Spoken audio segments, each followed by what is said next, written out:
Greetings, wanderers of the faith, from the sands of Sinai, where miracles unfold. I will guide you through the sacred scrolls of Exodus, a chronicle of freedom, divine power, and the journey of Moses and his people. The sons of Israel arrived in Egypt with their father Jacob, each man bringing his entire household. There was Reuben, Simeon, Levi, and Judah, Issachar, Zebulun, and Benjamin, Dan, Naphtali, Gad, and Asher. In total, 70 souls descended from Jacob came to this new land, joining Joseph, who was already there, a powerful figure in the Egyptian court. As time went on, Joseph and all his brothers passed away. That entire generation, the ones who remembered the journey from Canaan, was gone. But their descendants, the people of Israel, did not fade away. On the contrary, they thrived. They were fruitful, their numbers increased dramatically, and they grew strong, spreading throughout the region of Goshen until the land itself was filled with them. Then, a new king rose to power in Egypt, a Pharaoh who had no memory or knowledge of Joseph and the history he shared with the Israelites. This new ruler looked upon the children of Israel and saw not a welcome minority, but a potential threat. He saw their vast numbers and their strength, and he grew afraid. He worried that if a war were to break out, they might side with Egypt's enemies, fight against them, and then leave the land, depriving Egypt of their labor. He turned to his advisors and said, "Look, the Israelites have become too many and too mighty for us. We must deal with them shrewdly, or they will continue to multiply." So, he devised a plan to break their spirit.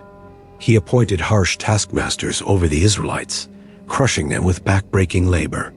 They were forced to build massive store cities for Pharaoh, Pithom and Ramses, working under the scorching sun with no relief. But a strange thing happened. The more the Israelites were oppressed, the more they multiplied and spread. This only increased Egypt's anxiety. The Egyptians began to dread the Israelites, and their cruelty intensified. They made the lives of the Israelites bitter with hard bondage, forcing them to work with mortar and brick and toiling endlessly in the fields. Every task they were given was designed to be harsh and unforgiving. The king's cruelty didn't stop there. He summoned the 2 Hebrew midwives, Shiphrah and Puah, and gave them a horrific command. "When you are helping the Hebrew women give birth," he ordered, "if the child is a boy, you must kill him. But if it is a girl, you can let her live." But the midwives feared God more than they feared Pharaoh.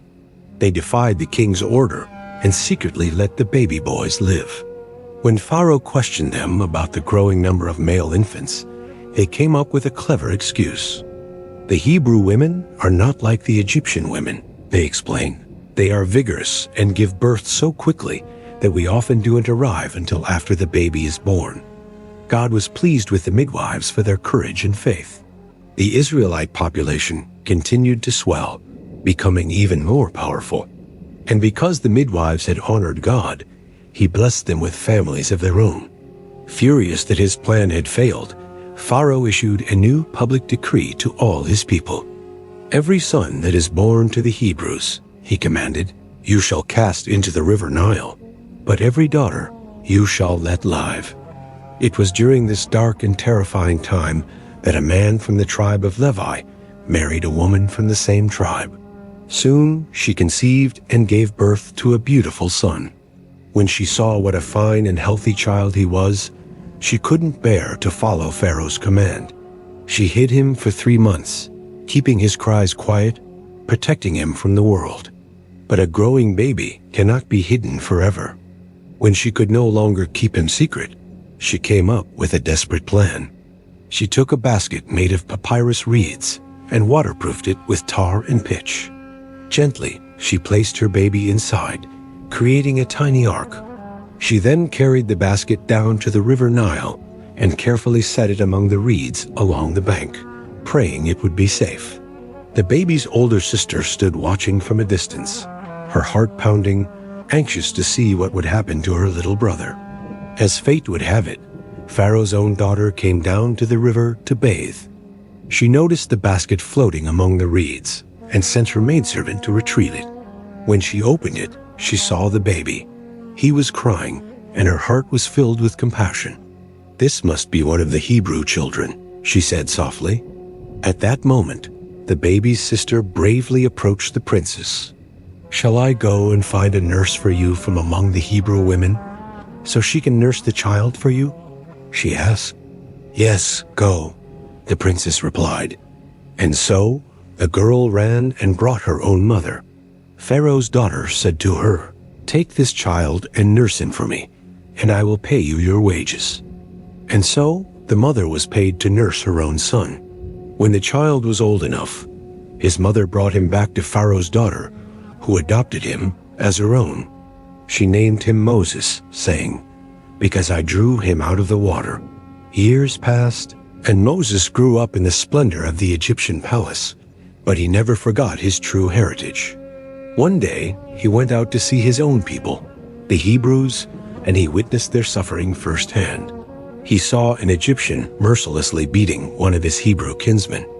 Looking around and seeing no one, Moses was overcome with rage. He struck the Egyptian, killing him, and quickly buried the body in the sand. The very next day, Moses went out again and saw two Hebrews fighting with each other. He tried to intervene, to be a peacemaker. "Why are you hitting your fellow Hebrew?" he asked. But one of the men pushed him away, sneering, "Who made you a prince and a judge over us? Are you going to kill me like you killed the Egyptian yesterday?" Moses was terrified. He realized his secret was out. News of the incident quickly reached Pharaoh, who saw it as an act of rebellion and sought to have Moses executed. Moses had no choice but to flee for his life. He escaped from Egypt and traveled to the land of Midian. Exhausted from his journey, he sat down by a well. Soon, the 7 daughters of the priest of Midian came to the well to draw water for their father's flock. But some local shepherds arrived and tried to drive them away. Moses, seeing the injustice, stood up and defended the young women. He then drew water for them and watered their entire flock. When they returned home, their father, Reuel, was surprised at how early they were. They told him how an Egyptian man had protected them and helped them. Their father insisted they invite Moses to share a meal, and Moses agreed to stay with them. In time, he married one of the daughters, Zipporah, who bore him a son. Moses named him Gershom, which means a foreigner there, saying, "I have been a stranger in a strange land." Back in Egypt, the old king who had sought to kill Moses finally died, but the suffering of the Israelites did not end. They groaned under the weight of their bondage, and their collective cry for help rose up to heaven and reached the ears of God. God heard their groaning, and he remembered his covenant, his sacred promise to Abraham, Isaac, and Jacob. God looked down upon the children of Israel, and he saw and understood their pain. Meanwhile, Moses was tending the flock of his father-in-law, Jethro, the priest of Midian. He led the flock deep into the wilderness and came to Horeb, the mountain of God. There, an incredible sight stopped him in his tracks. The angel of the Lord appeared to him in a flame of fire from the middle of a bush. The bush was engulfed in flames, yet it was not burning up. Not a single leaf was consumed. Moses thought, "I must turn aside and see this great sight, why the bush is not burned." As he approached, God called to him from within the bush, "Moses, Moses." And Moses answered, "Here I am." "Do not come any closer," God commanded. "Take off your sandals, for the place where you are standing is holy ground." Then he said, "I am the God of your father, the God of Abraham, the God of Isaac, and the God of Jacob." At this, Moses hid his face, for he was afraid to look at God. Then the Lord said, "I have surely seen the affliction of my people who are in Egypt, and have heard their cry because of their taskmasters. I know their sorrows, and I have come down to deliver them out of the hand of the Egyptians, and to bring them up out of that land to a good and spacious land, a land flowing with milk and honey. The cry of the children of Israel has come to me, and I have also seen the oppression with which the Egyptians oppressed them. Come now, therefore, and I will send you to Pharaoh, that you may bring my people, the children of Israel, out of Egypt." From the heart of the fire, God's voice echoed, speaking to Moses. He warned him, "The king of Egypt won't let my people go easily, not even if you show force at first. But I will stretch out my hand and strike Egypt with my mighty wonders.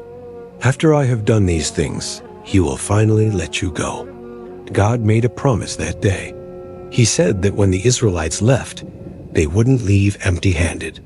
The Egyptians would look upon them with favor, giving them silver, gold, and fine clothing. They would leave with the wealth of the land. Moses listened, but a cold fear gripped his heart. He said to God, "But they won't believe me. They'll say you never appeared to me at all." God then asked a simple question, "What is that in your hand?" Moses looked down. "It's my shepherd's staff," he replied. "Throw it on the ground," God commanded. As Moses obeyed, the wooden staff twisted and came alive, becoming a slithering serpent. Moses jumped back, startled. "Now," God said, "reach out and grab it by the tail."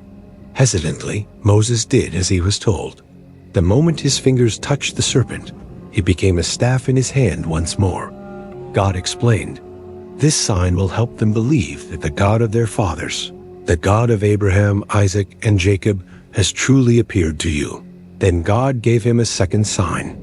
"Put your hand inside your cloak." Moses obeyed. When he pulled it out, his hand was as white as snow, afflicted with a terrible disease. "Put it back inside your cloak," God instructed. Moses did, and when he drew it out again, his hand was completely healed, as healthy as the rest of his skin. God told him, "If they don't believe the first sign, they will surely believe the second. And if they still refuse to believe after 2 signs, then take some water from the Nile River and pour it on the dry ground. The water will turn to blood right before their eyes." Still, Moses hesitated. His fear was stronger than his faith at that moment. "But Lord," he pleaded, "I'm not a good speaker. I've never been eloquent. I'm slow of speech and tongue." God's voice was firm but patient. Who made the human mouth? Who decides if someone can speak or not, hear or not, see or not? Is it not I, the Lord? I will be with your mouth and will teach you what to say. But Moses, overwhelmed, begged again, "Please, Lord, send someone else." This time, God's anger was kindled, yet he showed mercy.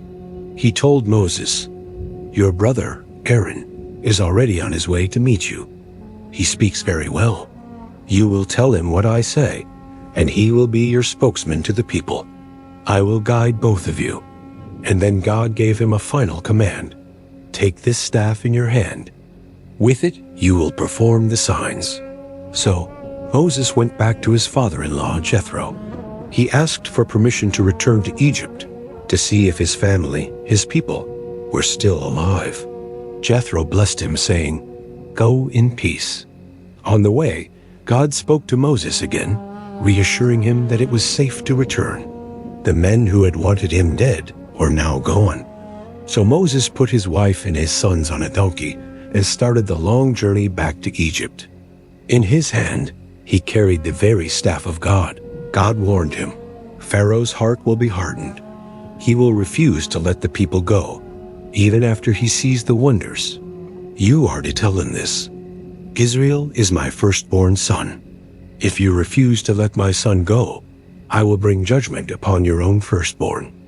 During the journey, a terrifying event took place. God confronted Moses because his son had not been circumcised according to the covenant. In that critical moment, Zipporah, Moses' wife, acted swiftly. She performed the rite herself, saving Moses' life. After this, God allowed them to continue their journey. Meanwhile, God spoke to Aaron, telling him to go into the wilderness and meet his brother. They met at the mountain of God, embracing with joy after so many years apart. Moses told Aaron everything, all the words God had spoken, all the signs he had commanded. Together, Moses and Aaron went and gathered the elders of Israel. Aaron spoke the words of God, and Moses performed the signs for all to see, and the people believed. When they heard that God had seen their suffering and had come to rescue them, they bowed their heads and worshipped. Filled with this newfound hope, Moses and Aaron went directly to Pharaoh. They stood before the most powerful man on earth and declared, "Thus says the Lord, the God of Israel, let my people go, so that they may hold a festival to me in the wilderness." Pharaoh just laughed. "Who is this Lord that I should obey him and let Israel go? I do not know this God, and I will not let Israel go." He accused them of distracting the people from their work. That very day, Pharaoh made their suffering even worse. He issued a decree: "You will no longer supply the Israelites with straw for making bricks. Let them go and gather it themselves. But they must still produce the same number of bricks as before." The people were scattered all across Egypt, desperately searching for stubble to use as straw.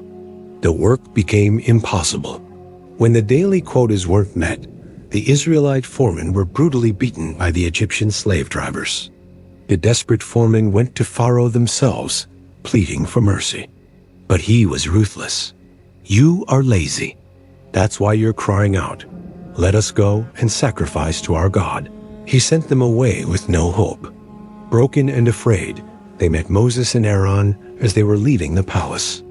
They turned on them in anger. "May the Lord look on you and judge you. You have made us a stench to Pharaoh and his officials, and have put a sword in their hand to kill us." Moses returned to God, his heart crushed with despair. "Lord, why have you brought this trouble on your people? Is this why you sent me? Since I went to Pharaoh to speak in your name, he has done nothing but harm them, and you have not rescued your people at all." God's voice came to him, powerful and reassuring. "Now you will see what I will do to Pharaoh. Because of my mighty hand, he will not only let them go, he will drive them out of his country." God reminded Moses of his identity. "I am the Lord. I appeared to Abraham, to Isaac, and to Jacob. I have heard the groaning of the Israelites, and I have remembered my covenant." God made a solemn promise. "I will bring you out from under the yoke of the Egyptians. I will free you from being slaves to them, and I will redeem you with an outstretched arm and with mighty acts of judgment. I will take you as my own people, and I will be your God. Then you will know that I am the Lord your God, who brought you out from under the yoke of the Egyptians. And I will bring you to the land I swore to give to Abraham, Isaac, and Jacob. I will give it to you as a possession. I am the Lord." Moses spoke these incredible words to the Israelites, but they couldn't hear them. Their spirits were so crushed by their cruel slavery that they couldn't grasp the hope being offered. Then God commanded Moses and Aaron once more, "Go to Pharaoh and demand the release of the Israelites." Even though Moses still felt unworthy, still felt afraid of his own inability to speak, God gave him the charge. He was to stand before Pharaoh, the king of Egypt, and lead God's people out of the land of slavery. Let's journey back in time to the very foundations of the families of Israel. It all began with Reuben, the firstborn son of Israel. His sons were Hanak, Palu, Hezron, and Carmi, and from them the clans of Reuben were established. Next came Simeon, whose sons were Jemuel, Jamin, Ohad, Yakin, Zohar, and Shaul, whose mother was a Canaanite woman. These sons formed the families of Simeon. Among these families, the descendants of Levi held a truly special place. Levi himself lived to be 137 years old. His sons were Gershon, Kohath, and Merari. Gershon's line continued through his sons, Libni and Shimi. Kohath, who lived to be 133, had 4 sons, Amram, Izhar, Hebron, and Uzziel.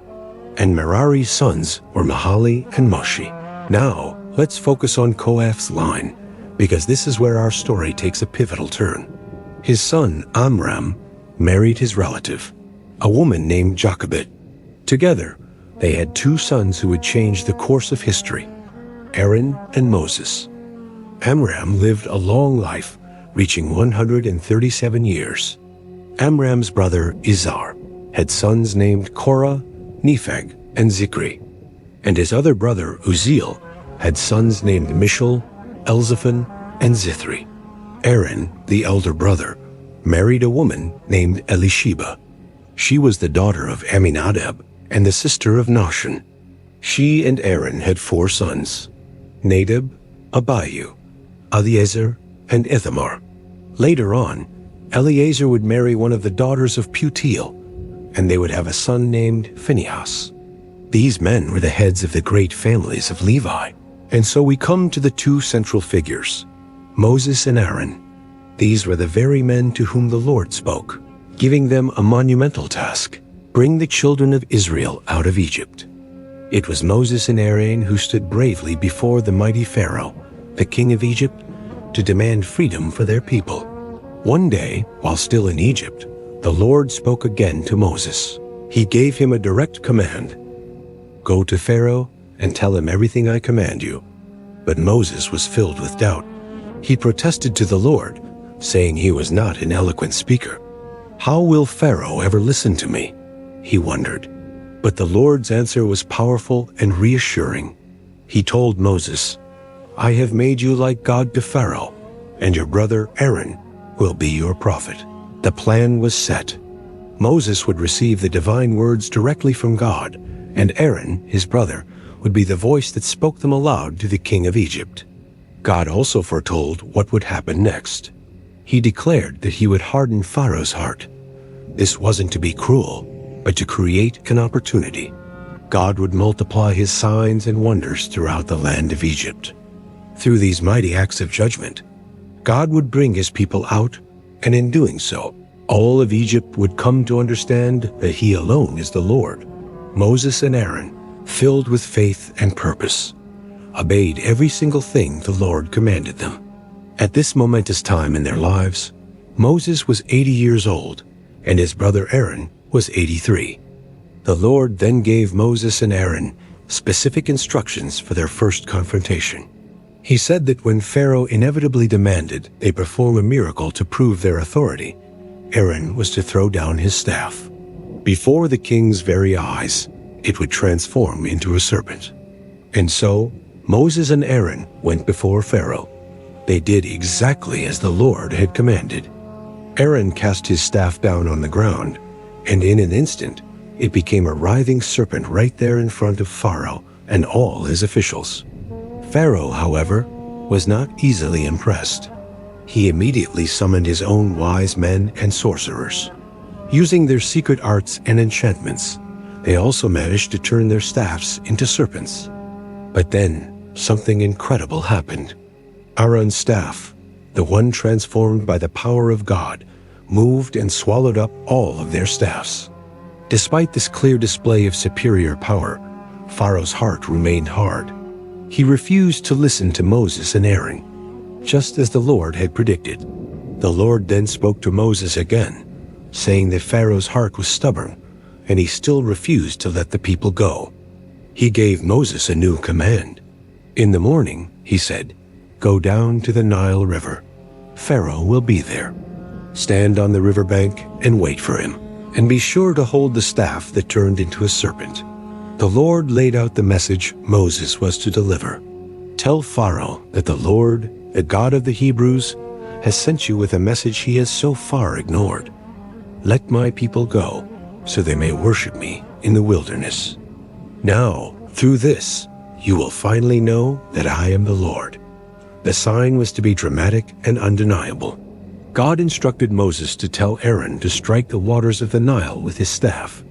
The entire river would turn to blood. The fish would die, the water would stink, and the Egyptians would find themselves unable to drink from their primary water source. The command was specific. Aaron was to stretch his staff out over all the waters of Egypt, its rivers, its canals, its ponds, and all its reservoirs. All of it would become blood.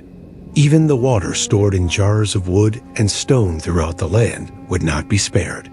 Moses and Aaron did exactly as the Lord commanded. In the full sight of Pharaoh and his officials, Aaron lifted his staff and struck the water of the Nile. Instantly, all the water in the river turned to blood. The fish in the Nile died, and a foul stench rose from the river. The Egyptians could no longer drink its water. Blood was everywhere throughout the entire land of Egypt. But once again, the Egyptian magicians came forward. Using their own enchantments, they managed to replicate the plague, turning water to blood themselves. Seeing this, Pharaoh's heart remained hard.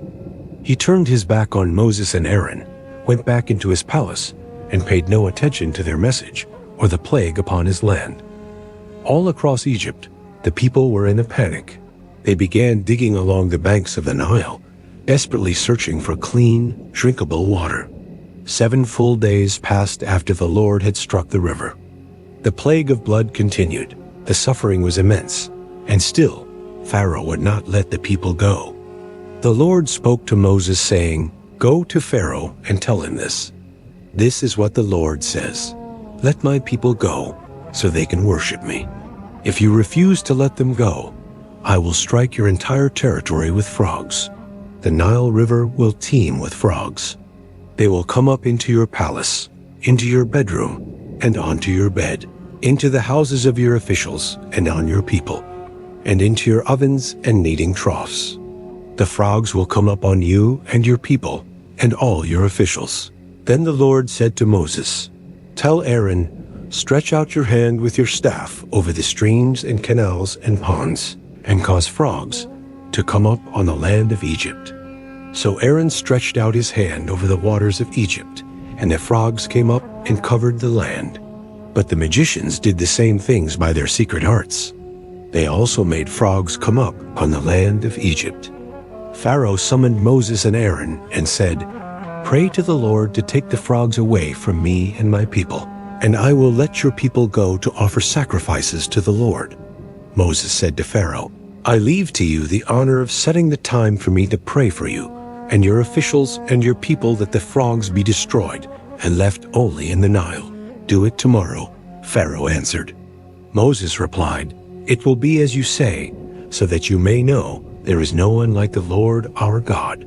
The frogs will leave you and your houses, your officials, and your people. They will remain only in the Nile." After Moses and Aaron left Pharaoh, Moses cried out to the Lord about the frogs he had brought on Pharaoh. And the Lord did what Moses asked. The frogs died in the houses, in the courtyards, and in the fields. They were piled into heaps, and the land reeked of them. But when Pharaoh saw that there was relief, he hardened his heart and would not listen to Moses and Aaron, just as the Lord had said. Then the Lord said to Moses, "Tell Aaron, stretch out your staff and strike the dust of the ground, and throughout the land of Egypt the dust will become gnats." They did this, and when Aaron stretched out his hand with the staff and struck the dust of the ground, gnats came on people and animals. All the dust throughout the land of Egypt became gnats. But when the magicians tried to produce gnats by their secret arts, they could not. Since the gnats were on people and animals everywhere, the magicians said to Pharaoh, "This is the finger of God." But Pharaoh's heart was hard, and he would not listen, just as the Lord had said. Then the Lord said to Moses, "Get up early in the morning and confront Pharaoh as he goes to the river and say to him, 'This is what the Lord says. Let my people go so that they may worship me.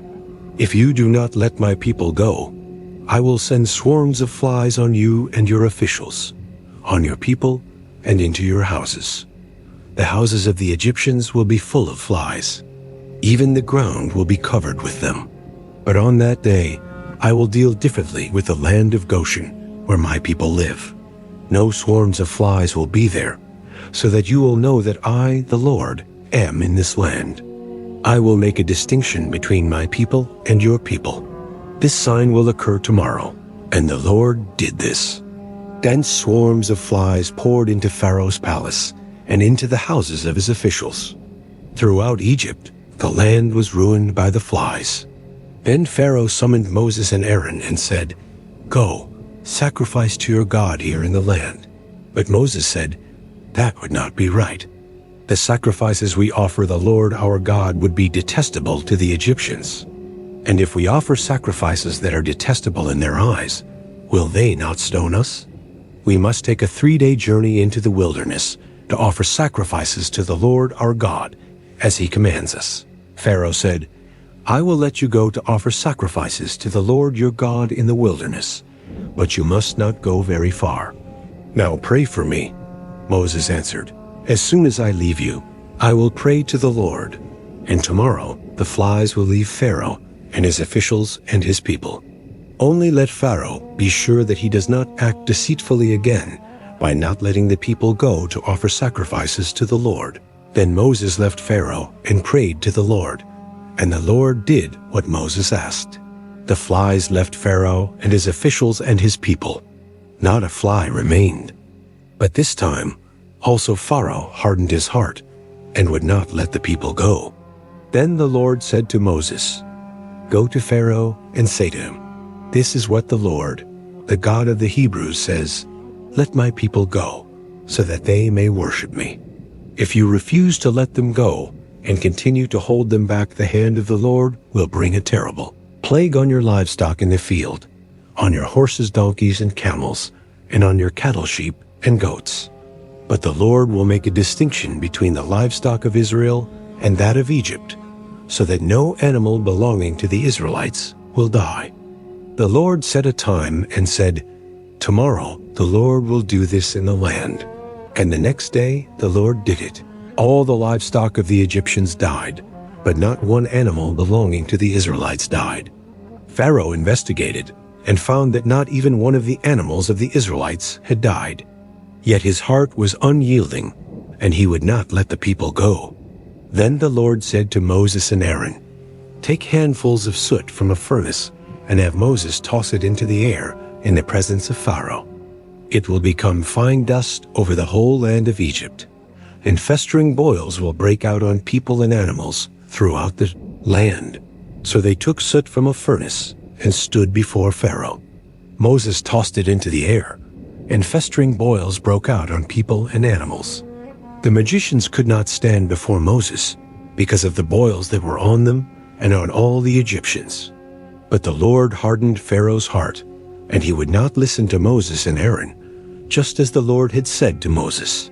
Then the Lord said to Moses, Get up early in the morning, confront Pharaoh and say to him, This is what the Lord, the God of the Hebrews, says, Let my people go so that they may worship me, or this time I will send the full force of my plagues against you and against your officials and your people, so you may know that there is no one like me in all the earth. For by now I could have stretched out my hand and struck you and your people with a plague that would have wiped you off the earth. But I have raised you up for this very purpose, that I might show you my power and that my name might be proclaimed in all the earth.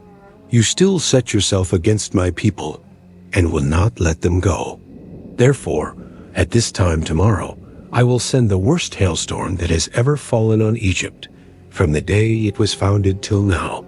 Give an order now to bring your livestock and everything you have in the field to a place of shelter, because the hail will fall on every person and animal that is in the field and has not been brought in, and they will die. Those officials of Pharaoh who feared the word of the Lord hurried to bring their slaves and livestock inside. But those who ignored the word of the Lord left their slaves and livestock in the field.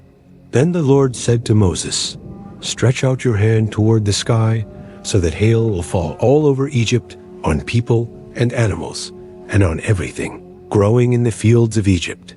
When Moses stretched out his staff toward the sky, the Lord sent thunder and hail, and lightning flashed down to the ground. So the Lord rained hail on the land of Egypt. Hail fell, and lightning flashed back and forth. It was the worst storm in all the land of Egypt since it had become a nation. Throughout Egypt, hail struck everything in the fields, both people and animals. It beat down everything growing in the fields and stripped every tree. The only place it did not hail was the land of Goshen, where the Israelites were. Then Pharaoh summoned Moses and Aaron. This time I have sinned, he said to them. The Lord is in the right, and I and my people are in the wrong. Pray to the Lord, for we have had enough thunder and hail. I will let you go. You don't have to stay any longer." Moses replied, "When I have gone out of the city, I will spread out my hands in prayer to the Lord. The thunder will stop, and there will be no more hail. So you may know that the earth is the Lord's. But I know that you and your officials still do not fear the Lord, God." The flax and barley were destroyed, since the barley had headed and the flax was in bloom. The wheat and spelt, however, were not destroyed, because they ripened later. Then Moses left Pharaoh and went out of the city. He spread out his hands toward the Lord. The thunder and hail stopped, and the rain no longer poured down on the land. When Pharaoh saw that the rain and hail and thunder had stopped, he sinned again. He and his officials hardened their hearts. So Pharaoh's heart was hard, and he would not let the Israelites go, just as the Lord had said through Moses. The Lord said to Moses, "Go to Pharaoh, for I have hardened his heart and the hearts of his servants, so that I may display these signs of mine before him, and so that you may tell your son and your son's son what I have done in Egypt and the signs I have performed among them. This way you will know that I am the Lord." Moses and Aaron went to Pharaoh and said to him, "This is what the Lord, the God of the Hebrews, says. How long will you refuse to humble yourself before me? Let my people go, so that they may worship me. But if you refuse to let my people go, tomorrow I will bring locusts into your territory. They will cover the surface of the ground so that it cannot be seen. They will devour what little you have left after the hail, including every tree that is growing in your fields. They will fill your houses and those of all your officials and all the Egyptians, which neither your fathers nor your grandfathers have ever seen from the day they settled on this land till now." Then Moses turned and left Pharaoh. Pharaoh's officials said to him, "How long will this man be a snare to us? Let the people go, so that they may worship the Lord their God. Do you not yet realize that Egypt is ruined?" Then Moses and Aaron were brought back to Pharaoh. "Go, worship the Lord your God," he said. "But tell me who will be going." Moses answered, "We will go with our young and our old, with our sons and our daughters, and with our flocks and herds, because we are to celebrate a festival to the Lord." Pharaoh said, "The Lord be with you if I let you go, along with your women and children. Clearly you are bent on evil. No, have only the men go and worship the Lord, since that's what you have been asking for." Then Moses and Aaron were driven out of Pharaoh's presence. The Lord said to Moses, "Stretch out your hand over Egypt, so that locusts swarm over the land and devour everything growing in the fields, everything left by the hail." So Moses stretched out his staff over Egypt, and the Lord made an east wind blow across the land all that day and all night. By morning, the wind had brought the locusts. They invaded all Egypt and settled down in every area of the country in great numbers. Never before had there been such a plague of locusts, nor will there ever be again. They covered all the ground until it was black. They devoured all that was left after the hail, everything growing in the fields and the fruit on the trees. Nothing green remained on tree or plant in all the land of Egypt. Pharaoh quickly summoned Moses and Aaron and said, "I have sinned against the Lord your God and against you. Now forgive my sin once more and pray to the Lord your God to take this deadly plague away from me." Moses then left Pharaoh and prayed to the Lord, and the Lord changed the wind to a very strong west wind, which caught up the locusts and carried them into the Red Sea. Not a locust was left anywhere in Egypt. But the Lord hardened Pharaoh's heart, and he would not let the Israelites go. The Lord said to Moses, "Stretch out your hand toward the sky, so that darkness spreads over Egypt, darkness that can be felt."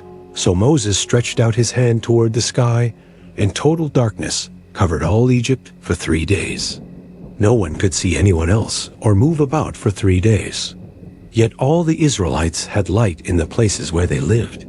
Then Pharaoh summoned Moses and said, "Go, worship the Lord. Even your women and children may go with you. Only leave your flocks and herds behind." But Moses said, "You must allow us to have sacrifices and burnt offerings to present to the Lord our God. Our livestock too must go with us. Not a hoof is to be left behind. We have to use some of them in worshiping the Lord our God, and until we get there, we will not know what we are to use to worship the Lord." But the Lord hardened Pharaoh's heart, and he was not willing to let them go. Pharaoh said to Moses, "Get out of my sight. Make sure you do not appear before me again. The day you see my face, you will die." "Just as you say," Moses replied, "I will never appear before you again." The Lord said to Moses, "I will bring one more plague on Pharaoh and on Egypt.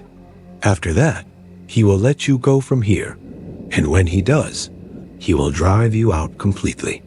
Tell the people that men and women alike are to ask their neighbors for articles of silver and gold." The Lord made the Egyptians favorably disposed toward the people, and Moses himself was highly regarded in Egypt by Pharaoh's officials and by the people.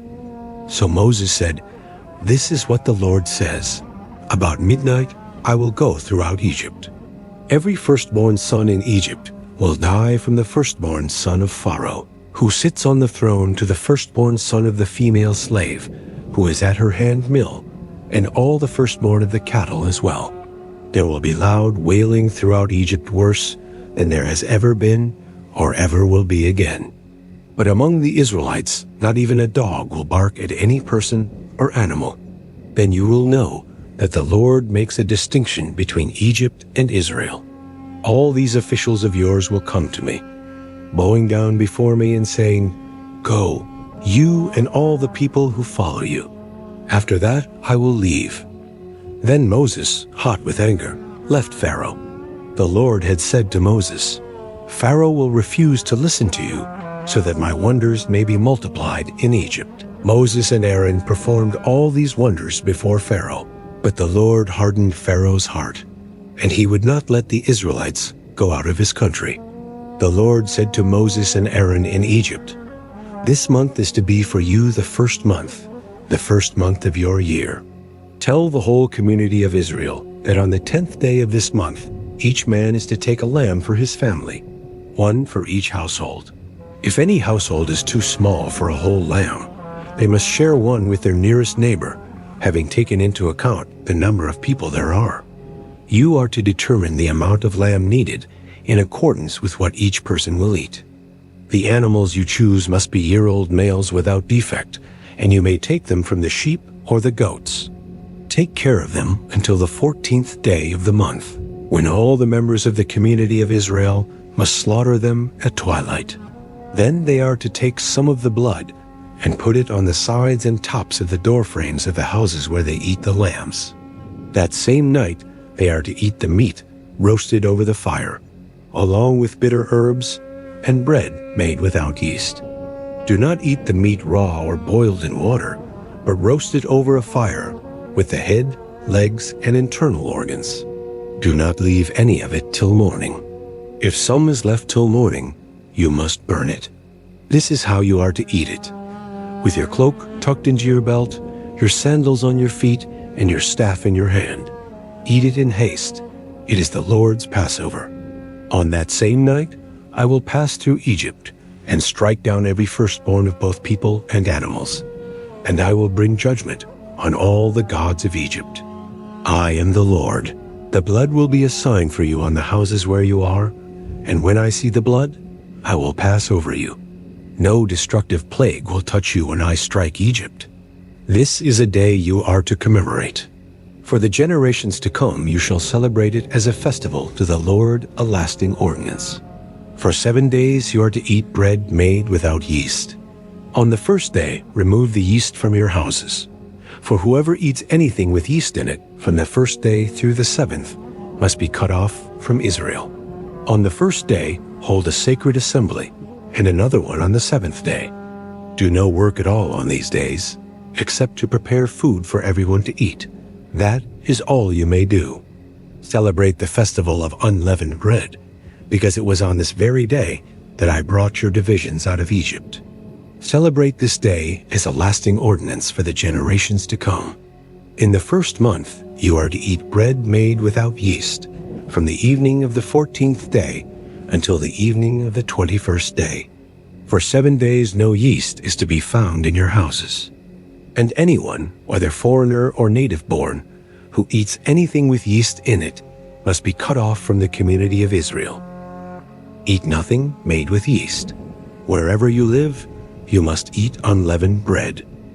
Then Moses summoned all the elders of Israel and said to them, "Go at once and select the animals for your families and slaughter the Passover lamb. Take a bunch of hyssop, dip it into the blood in the basin, and put some of the blood on the top and on both sides of the doorframe. None of you shall go out of the door of your house until morning. When the Lord goes through the land to strike down the Egyptians, he will see the blood on the top and sides of the doorframe and will pass over that doorway, and he will not permit the destroyer to enter your houses and strike you down. Obey these instructions as a lasting ordinance for you and your descendants. When you enter the land that the Lord will give you as he promised, observe this ceremony. And when your children ask you, 'What does this ceremony mean to you?' then tell them, 'It is the Passover sacrifice to the Lord, who passed over the houses of the Israelites in Egypt and spared our homes when he struck down the Egyptians.' Then the people bowed down and worshipped. The Israelites did just what the Lord commanded Moses and Aaron. At midnight, the Lord struck down all the firstborn in the land of Egypt, from the firstborn of Pharaoh, who sat on his throne, to the firstborn of the prisoner in the dungeon, and all the firstborn of the livestock as well. Pharaoh rose in the night, he and all his servants and all the Egyptians. And there was a great cry throughout Egypt, for there was not a house without someone dead. He summoned Moses and Aaron by night and said, 'Get up, leave my people, both you and the Israelites. Go, worship the Lord as you have requested. Take your flocks and herds, as you said, and go. And also bless me.' The Egyptians urged the people to hurry and leave the country, for they said, 'We're all going to die.' So the people took their dough before it was leavened, their kneading troughs bound up in their cloaks on their shoulders. The Israelites did as Moses instructed and asked the Egyptians for articles of silver and gold and for clothing. The Lord had made the Egyptians favorably disposed toward the people, and they gave them what they asked for. So they plundered the Egyptians. The Israelites journeyed from Ramesses to Sukkot. There were about 600,000 men on foot, besides women and children. Many other people went up with them, and also large droves of livestock, both flocks and herds. With the dough the Israelites had brought from Egypt, they baked loaves of unleavened bread. The dough was without yeast, because they had been driven out of Egypt and did not have time to prepare food for themselves. Now the length of time the Israelite people lived in Egypt was 430 years. At the end of the 430 years, to the very day, all the Lord's divisions left Egypt. Because the Lord kept vigil that night to bring them out of Egypt, on this night all the Israelites are to keep vigil to honor the Lord for the generations to come. The Lord said to Moses and Aaron, "These are the regulations for the Passover. No foreigner may eat it. Any slave you have bought may eat it after you have circumcised him, but a temporary resident or a hired worker may not eat it. It must be eaten inside the house. Take none of the meat outside the house. Do not break any of the bones. The whole community of Israel must celebrate it. A foreigner residing among you who wants to celebrate the Lord's Passover must have all the males in his household circumcised. Then he may take part like one born in the land. No uncircumcised male may eat it. The same law applies both to the native-born and to the foreigner residing among you." All the Israelites did just as the Lord commanded Moses and Aaron. And on that very day, the Lord brought the Israelites out of Egypt by their divisions. The Lord said to Moses, "Consecrate to me every firstborn male. The first offspring of every womb among the Israelites belongs to me, whether human or animal."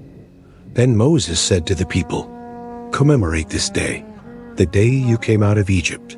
out of the land of slavery, because the Lord brought you out of it with a mighty hand. Eat nothing containing yeast.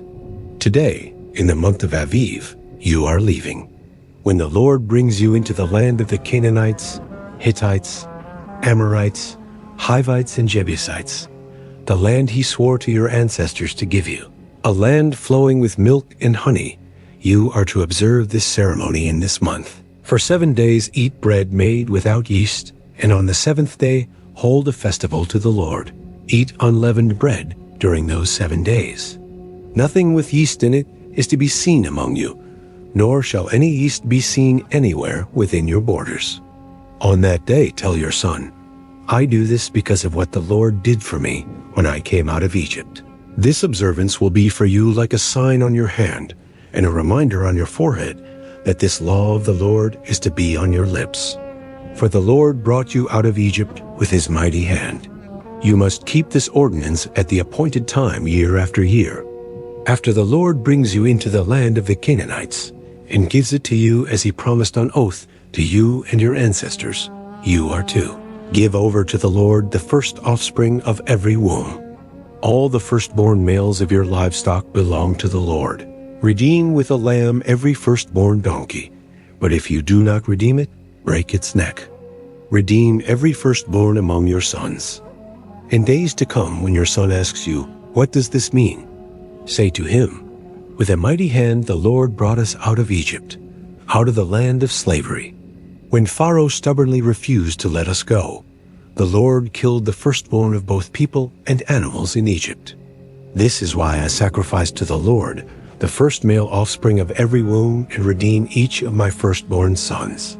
And it will be like a sign on your hand and a symbol on your forehead that the Lord brought us out of Egypt with his mighty hand. When Pharaoh let the people go, God did not lead them on the road through the Philistine country, though that was shorter. For God said, if they face war, they might change their minds and return to Egypt. So God led the people around by the desert road toward the Red Sea. The Israelites went up out of Egypt, ready for battle. Moses took the bones of Joseph with him, because Joseph had made the Israelites swear an oath. He had said, God will surely come to your aid, and then you must carry my bones up with you from this place. After leaving Sukkot, they camped at Etham on the edge of the desert. By day the Lord went ahead of them in a pillar of cloud to guide them on their way, and by night in a pillar of fire to give them light so that they could travel by day or night.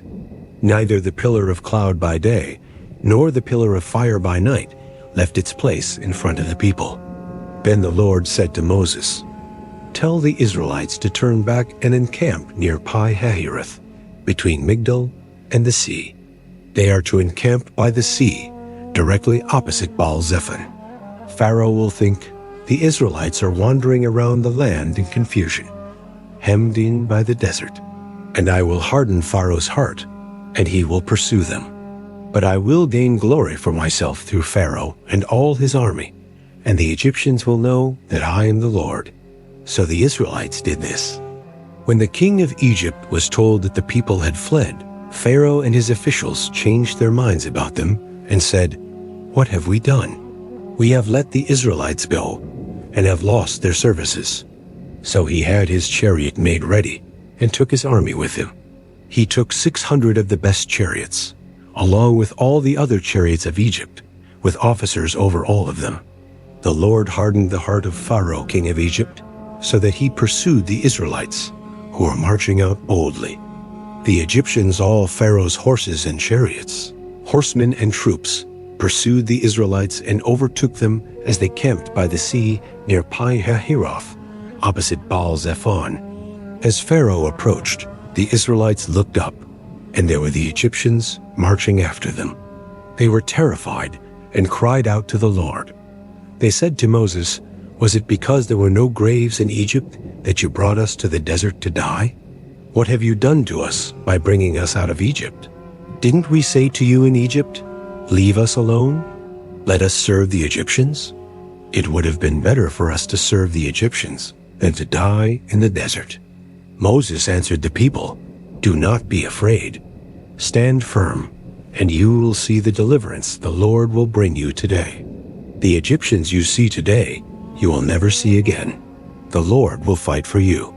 You need only to be still." Then the Lord said to Moses, "Why are you crying out to me? Tell the Israelites to move on. Raise your staff and stretch out your hand over the sea to divide the water, so that the Israelites can go through the sea on dry ground. I will harden the hearts of the Egyptians, so that they will go in after them. And I will gain glory through Pharaoh and all his army, through his chariots and his horsemen. The Egyptians will know that I am the Lord when I gain glory through Pharaoh, his chariots and his horsemen." Behind the camp of Israel, the angel of God moves. What once went before them now shifts to stand behind them. The pillar of cloud follows, rising like a living wall between two worlds. To the Egyptians, it is darkness, thick and blinding. To Israel, it is light, casting a glow through the night. And all that night, the two camps do not come near one another. Then Moses steps forward. He lifts his hand over the sea. A strong east wind begins to blow. It does not stop. Hour after hour, through the long darkness of the night, the wind drives the waters back.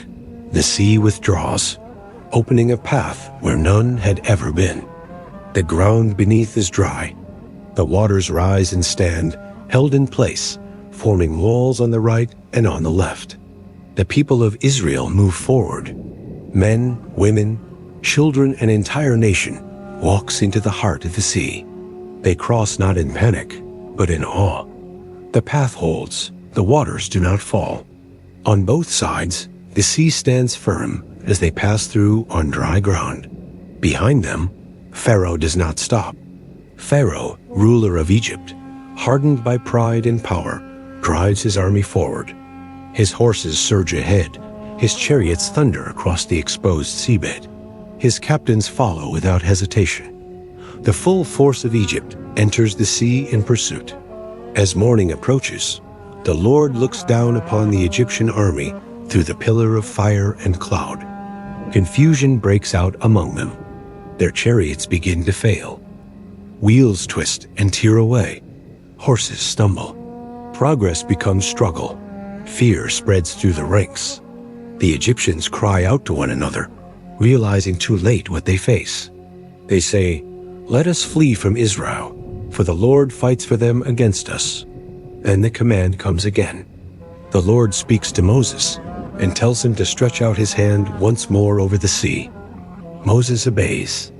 As the first light of morning rises, he lifts his hand. The waters return to their strength. The sea rushes back into its place. The Egyptians try to flee, but the tide overtakes them. The waters close over the chariots, the horsemen, and all the army of Pharaoh that followed Israel into the sea. Not one remains. On the other side, the people of Israel stand safely on dry land. The sea still rises beside them, walls of water to the right and to the left. When the waters finally settle, the shore is silent. Israel sees the Egyptians lying lifeless along the edge of the sea. That day, the Lord delivers Israel from the hand of Egypt. The people see the great work he has done. Fear fills them, not terror, but reverence. And they believe in the Lord and in Moses his servant. Then Moses leads the people in song. Their voices rise together, carried by the wind over the waters that once stood before them. They sing of the Lord's victory, of horse and rider thrown into the sea. They sing of strength and salvation, of a God who fights for his people. They declare him glorious in power, unmatched in holiness, fearful in praise, a doer of wonders. They sing of the enemy's pride and sudden fall, of waters gathered and released at God's command. They proclaim that the Lord reigns forever and ever. Miriam, the sister of Aaron, steps forward. She is a prophetess, confident and unafraid. She lifts a tambourine in her hand, and the women follow her with music and dancing. She answers the song with joy, repeating the victory of the Lord, celebrating what he has done. Then the journey continues. Moses leads Israel away from the sea and into the wilderness of Shur. For 3 days they walk, and there is no water. When they reach Marah, the people rush forward in hope, but the water is bitter. They cannot drink it. Frustration turns quickly to complaint. The people murmur against Moses and ask what they are supposed to drink. Moses cries out to the Lord. The Lord shows him a tree. Moses throws it into the water, and the bitterness disappears. The water becomes sweet. There the Lord gives them instruction. He tests them. He tells them that if they listen, if they do what is right, if they obey his commands, he will not bring upon them the diseases that struck Egypt. He declares himself as the Lord who heals. From there they come to Elim, a place of rest. 12 wells of water stand there, and 70 palm trees. They camp beside the waters and recover their strength. But the wilderness does not end. They journey on into the wilderness of sin. Hunger begins to rise among the people. Once again, they murmur, this time against both Moses and Aaron. They speak of Egypt, of food they once had, of full bellies and certainty. They accuse their leaders of bringing them into the wilderness to die. The Lord hears them. He speaks to Moses and promises to rain bread from heaven. Each day the people will gather only what they need. On the 6th day, they will gather twice as much. This too is a test to see whether they will walk in his ways. Moses and Aaron speak to the people. They tell them that by evening they will know the Lord brought them out of Egypt, and by morning they will see his glory. They remind them that their complaints are not truly against men, but against the Lord himself. As Aaron speaks, the people look toward the wilderness. The glory of the Lord appears in the cloud. That evening, quail come and cover the camp. In the morning, dew settles on the ground. When it lifts, something remains small, round, delicate, like frost upon the earth. The people look at it and ask one another what it is. Moses tells them it is the bread the Lord has given them to eat. They gather it, each according to their need. No one has too much. No one has too little. Moses warns them not to keep any until morning, but some do not listen. What they keep spoils and rots, and Moses is angered. So they gather it every morning. And when the sun grows hot, it melts away. And thus, the Lord begins to teach his people how to trust him one day at a time. On the 6th day, they gathered twice as much, 2 omers for each person, and the leaders of the community came and reported it to Moses. He said to them, "This is what the Lord meant. Tomorrow is to be a day of Sabbath rest, a holy Sabbath to the Lord. So bake what you want to bake and boil what you want to boil. Save whatever is left and keep it until morning." So they saved it until morning, as Moses commanded, and it did not stink or get maggots in it. "Eat it today," Moses said, "because today is a Sabbath to the Lord. You will not find any of it on the ground today. 6 days you are to gather it, but on the 7th, the Sabbath, there will be none."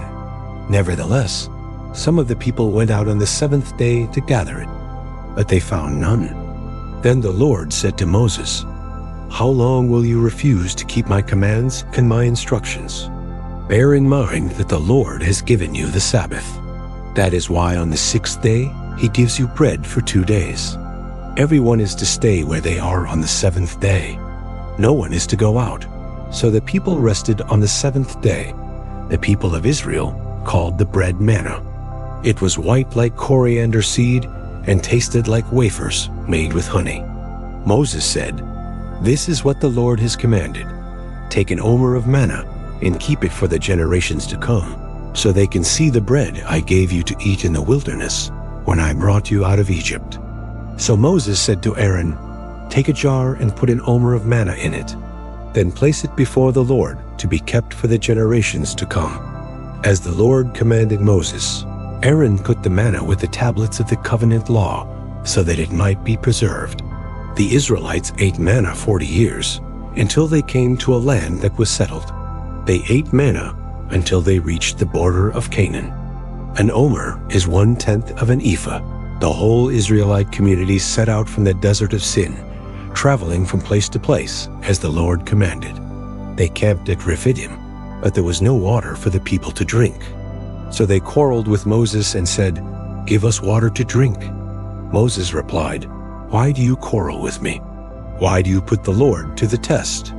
But the people were thirsty for water there, and they grumbled against Moses.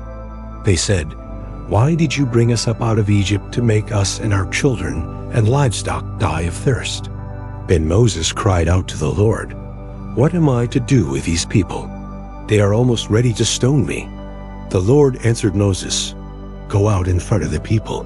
Take with you some of the elders of Israel, and take in your hand the staff with which you struck the Nile, and go.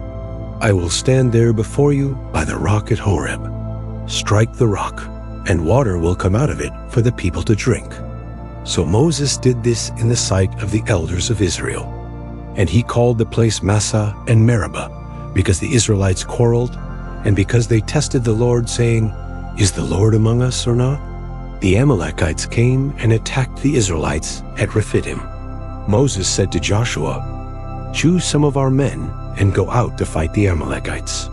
Tomorrow I will stand on top of the hill with the staff of God in my hands." So Joshua fought the Amalekites as Moses had ordered, and Moses, Aaron and Hur went to the top of the hill. As long as Moses held up his hands, the Israelites were winning, but whenever he lowered his hands, the Amalekites were winning. When Moses' hands grew tired, they took a stone and put it under him, and he sat on it. Aaron and Hur held his hands up, one on one side, one on the other, so that his hands remained steady till sunset. So Joshua overcame the Amalekite army with the sword. Then the Lord said to Moses, "Write this on a scroll as something to be remembered, and make sure that Joshua hears it, because I will completely blot out the name of Amalek from under heaven." Moses built an altar and called it, "The Lord is my banner." He said, "Because hands were lifted up against the throne of the Lord will be at war against the Amalekites from generation to generation." When Jethro, the priest of Midian and father-in-law of Moses, heard about everything God had done for Moses and for his people Israel, and how the Lord had brought Israel out of Egypt, he took Moses' wife Zipporah, whom Moses had sent back along with her 2 sons. One son was named Gershom, for Moses said, "I have become a foreigner in a foreign land."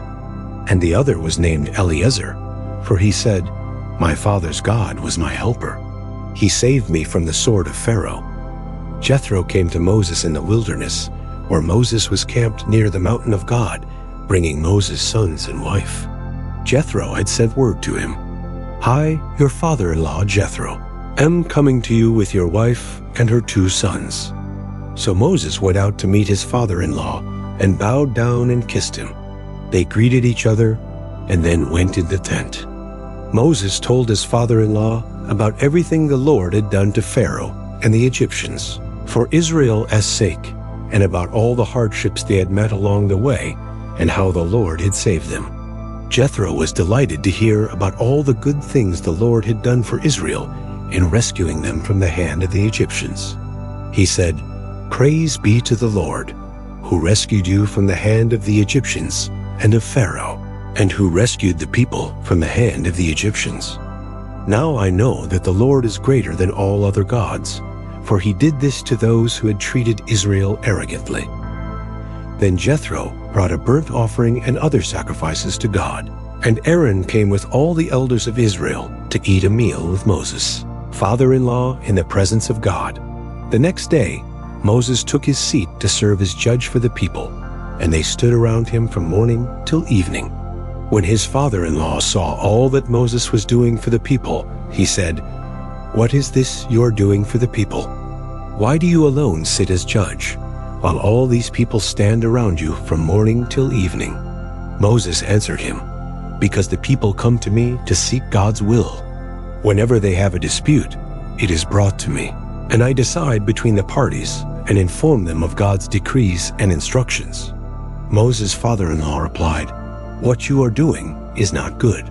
You and these people who come to you will only wear yourselves out. The work is too heavy for you. You cannot handle it alone. Listen now to me, and I will give you some advice, and may God be with you. You must be the people's representative before God and bring their disputes to him. Teach them his decrees and instructions, and show them the way they are to live and how they are to behave. But select capable men from all the men who fear God, trustworthy men who hate dishonest gain, and appoint them as officials over thousands, hundreds, fifties, and tens. Have them serve as judges for the people at all times, but have them bring every difficult case to you. The simple cases they can decide themselves. That will make your load lighter, because they will share it with you. If you do this, and God so commands, you will be able to stand the strain, and all these people will go home satisfied. Moses listened to his father-in-law and did everything he said. He chose capable men from all Israel and made them leaders of the people, officials over thousands, hundreds, fifties, and tens. They served as judges for the people at all times. The difficult cases they brought to Moses, but the simple ones they decided themselves. Then Moses sent his father-in-law on his way, and Jethro returned to his own country. In the 3rd month after the Israelites left Egypt, on that very day, they came to the desert of Sinai. After they set out from Rephidim, they entered the desert of Sinai, and Israel camped there in the desert in front of the mountain. Then Moses went up to God, and the Lord called to him from the mountain and said, "This is what you are to say to the descendants of Jacob, and what you are to tell the people of Israel. You yourselves have seen what I did to Egypt, and how I carried you on eagle's wings and brought you to myself. Now if you obey me fully and keep my covenant, then out of all nations you will be my treasured possession. Although the whole earth is mine, you will be for me a kingdom of priests and a holy nation. These are the words you are to speak to the Israelites." So Moses came and summoned the elders of the people and set before them all these words that the Lord had commanded him. The people all responded together, "Everything the Lord has said we will do." Moses brought their answer back to the Lord. The Lord said to Moses, "I am going to come to you in a dense cloud, so that the people will hear me speaking with you and will always put their trust in you." Then Moses told the Lord what the people had said. The Lord said to Moses, "Go to the people and consecrate them today and tomorrow. Have them wash their clothes and be ready by the 3rd day, because on that day the Lord will come down on Mount Sinai in the sight of all the people. Set limits for the people around the mountain and tell them, 'Be careful that you do not approach the mountain or touch the foot of it. Whoever touches the mountain is to be put to death. They are to be stoned or shot with arrows. Not a hand is to be laid on them. No person or animal shall be permitted to live. Only when the ram's horn sounds a long blast may they approach the mountain." After Moses had gone down the mountain to the people, he consecrated them, and they washed their clothes. Then he said to the people, "Prepare yourselves for the 3rd day. Abstain from sexual relations." On the morning of the 3rd day, there was thunder and lightning, with a thick cloud over the mountain, and a very loud trumpet blast. Everyone in the camp trembled. Then Moses led the people out of the camp to meet with God, and they stationed themselves at the foot of the mountain. Mount Sinai was covered with smoke, because the Lord descended on it in fire. The smoke billowed up from it like smoke from a furnace, and the whole mountain trembled violently. As the sound of the trumpet grew louder and louder, Moses spoke, and the voice of God answered him. The Lord descended to the top of Mount Sinai and called Moses to the top. So Moses went up, and the Lord said to him, "Go down and warn the people, so they do not force their way through to see the Lord, and many of them perish. Even the priests who approach the Lord must consecrate themselves, or the Lord will break out against them." Moses said to the Lord, "The people cannot come up Mount Sinai, because you yourself warned us. Put limits around the mountain and set it apart as holy." The Lord replied, "Go down and bring Aaron up with you. But the priests and the people must not force their way through to come up to the Lord, or he will break out against them." So Moses went down to the people and told them. And God spoke all these words, "I am the Lord your God, who brought you out of Egypt, out of the land of slavery. You shall have no other gods before me. You shall not make for yourself an image in the form of anything in heaven above, or on the earth beneath, or in the waters below. You shall not bow down to them or worship them. For I, the Lord your God, am a jealous God, punishing the children for the sin of the parents to the third and fourth generation of those who hate me, but showing love to 1,000 generations of those who love me and keep my commandments. You shall not misuse the name of the Lord your God, for the Lord will not hold anyone guiltless who misuses his name. Remember the Sabbath day by keeping it holy. 6 days you shall labor and do all your work, but the seventh day is a Sabbath to the Lord your God. On it you shall not do any work, neither you, nor your son or daughter, nor your male or female servant, nor your animals, nor any foreigner residing in your towns. For in 6 days the Lord made the heavens and the earth, the sea, and all that is in them, but he rested on the seventh day. Therefore the Lord blessed the Sabbath day and made it holy. Honor your father and your mother, so that you may live long in the land the Lord your God is giving you. You shall not murder. You shall not commit adultery. You shall not steal. You shall not give false testimony against your neighbor. You shall not covet your neighbor's house. You shall not covet your neighbor's wife, or his male or female servant, his ox or donkey, or anything that belongs to your neighbor. When the people saw the thunder and lightning and heard the trumpet and saw the mountain in smoke, they trembled with fear. They stayed at a distance and said to Moses, "Speak to us yourself, and we will listen. But do not have God speak to us, or we will die." Moses said to the people, "Do not be afraid. God has come to test you, so that the fear of God will be with you to keep you from sinning." The people remained at a distance, while Moses approached the thick darkness where God was. Then the Lord said to Moses, "Tell the Israelites this. You have seen for yourselves that I have spoken to you from heaven. Do not make any gods to be alongside me. Do not make for yourselves gods of silver or gods of gold. Make an altar of earth for me, and sacrifice on it your burnt offerings and fellowship offerings, your sheep and goats and your cattle. Wherever I cause my name to be honored, I will come to you and bless you. If you make an altar of stones for me, do not build it with dressed stones, for you will defile it if you use a tool on it. And do not go up to my altar on steps, or your private parts may be exposed. These are the laws you are to set before them. If you buy a Hebrew servant, he is to serve you for 6 years. But in the 7th year, he shall go free without paying anything. If he comes alone, he is to go free alone. But if he has a wife when he comes, she is to go with him.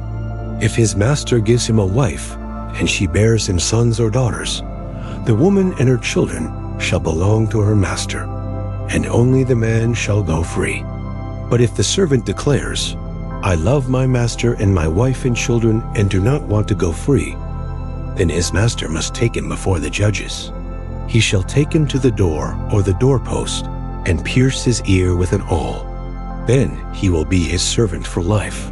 If a man sells his daughter as a servant, she is not to go free as male servants do.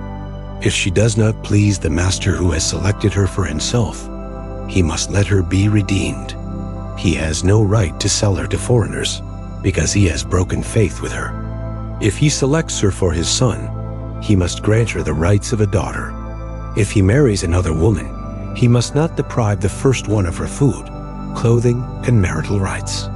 If he does not provide her with these 3 things, she is to go free without any payment of money. Anyone who strikes a person with a fatal blow is to be put to death. However, if it is not done intentionally, but God lets it happen, they are to flee to a place I will designate. But if anyone schemes and kills someone deliberately, that person is to be taken from my altar and put to death. Anyone who attacks their father or mother is to be put to death. Anyone who kidnaps someone is to be put to death, whether the victim has been sold or is still in the kidnapper's possession. Anyone who curses their father or mother is to be put to death. If people quarrel and one person hits another with a stone or with their fist, and the victim does not die but is confined to bed, the one who struck the blow will not be held liable if the other can get up and walk around outside with a staff. However, the guilty party must pay the injured person for any loss of time and see that the victim is completely healed. Anyone who beats their male or female slave with a rod so that the slave dies as a direct result must be punished, but they are not to be punished if the slave recovers after a day or two, since the slave is their property. If people are fighting and hit a pregnant woman and she gives birth prematurely, but there is no serious injury, the offender must be fined whatever the woman's husband demands and the court allows. But if there is serious injury, you're to take life for life, eye for eye, tooth for tooth, hand for hand, foot for foot, burn for burn, wound for wound, bruise for bruise. If anyone knocks out the eye of their male or female slave, they must let the slave go free to compensate for the eye. And if they knock out the tooth of their male or female slave, they must let the slave go free to compensate for the tooth. If a bull gores a man or woman to death, the bull is to be stoned to death, and its meat must not be eaten. But the owner of the bull will not be held responsible. If, however, the bull has had the habit of goring, and the owner has been warned, but has not kept it penned up, and it kills a man or woman, the bull must be removed, and its owner is held fully accountable under the law. However, if payment is demanded, the owner may redeem his life by the payment of whatever is demanded. This law also applies if the bull gores a son or daughter. If the bull gores a male or female slave, the owner must pay 30 shekels of silver to the master of the slave, and the bull is to be stoned to death. If anyone uncovers a pit or digs one and fails to cover it, and an ox or a donkey falls into it, the one who opened the pit must pay the owner for the loss and keep the dead animal. If anyone's bull injures someone else's bull and it dies, the two parties are to sell the live one and divide both the money and the dead animal equally. However, if it was known that the bull had the habit of goring, yet the owner did not keep it penned up, the owner must pay, animal for animal, and keep the dead animal. If anyone steals an ox or a sheep and slaughters it or sells it, they must pay back 5 head of cattle for the ox and 4 sheep for the sheep. If a thief is caught breaking in at night and is struck a fatal blow, the defender is not guilty of bloodshed. But if it happens after sunrise, the defender is guilty of bloodshed. Anyone who steals must certainly make restitution, but if they have nothing, they must be sold to pay for their theft. If the stolen animal is found alive in their possession, whether ox or donkey or sheep, they must pay back double. If anyone grazes their livestock in a field or vineyard and lets them stray, and they graze in someone else's field, the offender must make restitution from the best of their own field or vineyard. If a fire breaks out and spreads into thorn bushes so that it burns shocks of grain or standing grain or the whole field, the one who started the fire must make restitution. If anyone gives a neighbor silver or goods for safekeeping, and they are stolen from the neighbor's house, the thief, if caught, must pay back double. But if the thief is not found, the owner of the house must appear before the judges, and they must determine whether the owner of the house has laid hands on the other person as property. In the case of any dispute about ownership, whether it involves an ox, donkey, sheep, clothing, or any other lost property, both parties are to bring their cases before the judges. The one whom the judges declare guilty must pay back double to the other. If anyone gives a donkey, an ox, a sheep, or any other animal to their neighbor for safekeeping, and it dies or is injured or is taken away while no one is looking, the issue between them will be settled by the taking of an oath before the Lord that the neighbor did not lay hands on the other person as property. The owner is to accept this, and no restitution is required. But if the animal was stolen from the neighbor, restitution must be made to the owner. If it was torn to pieces by a wild animal, the neighbor shall bring in the remains as evidence and shall not be required to pay for the torn animal. If anyone borrows an animal from their neighbor and it is injured or dies while the owner is not present, they must make restitution. But if the owner is with the animal, the borrower will not have to pay. If the animal was hired, the money paid for the hire covers the loss.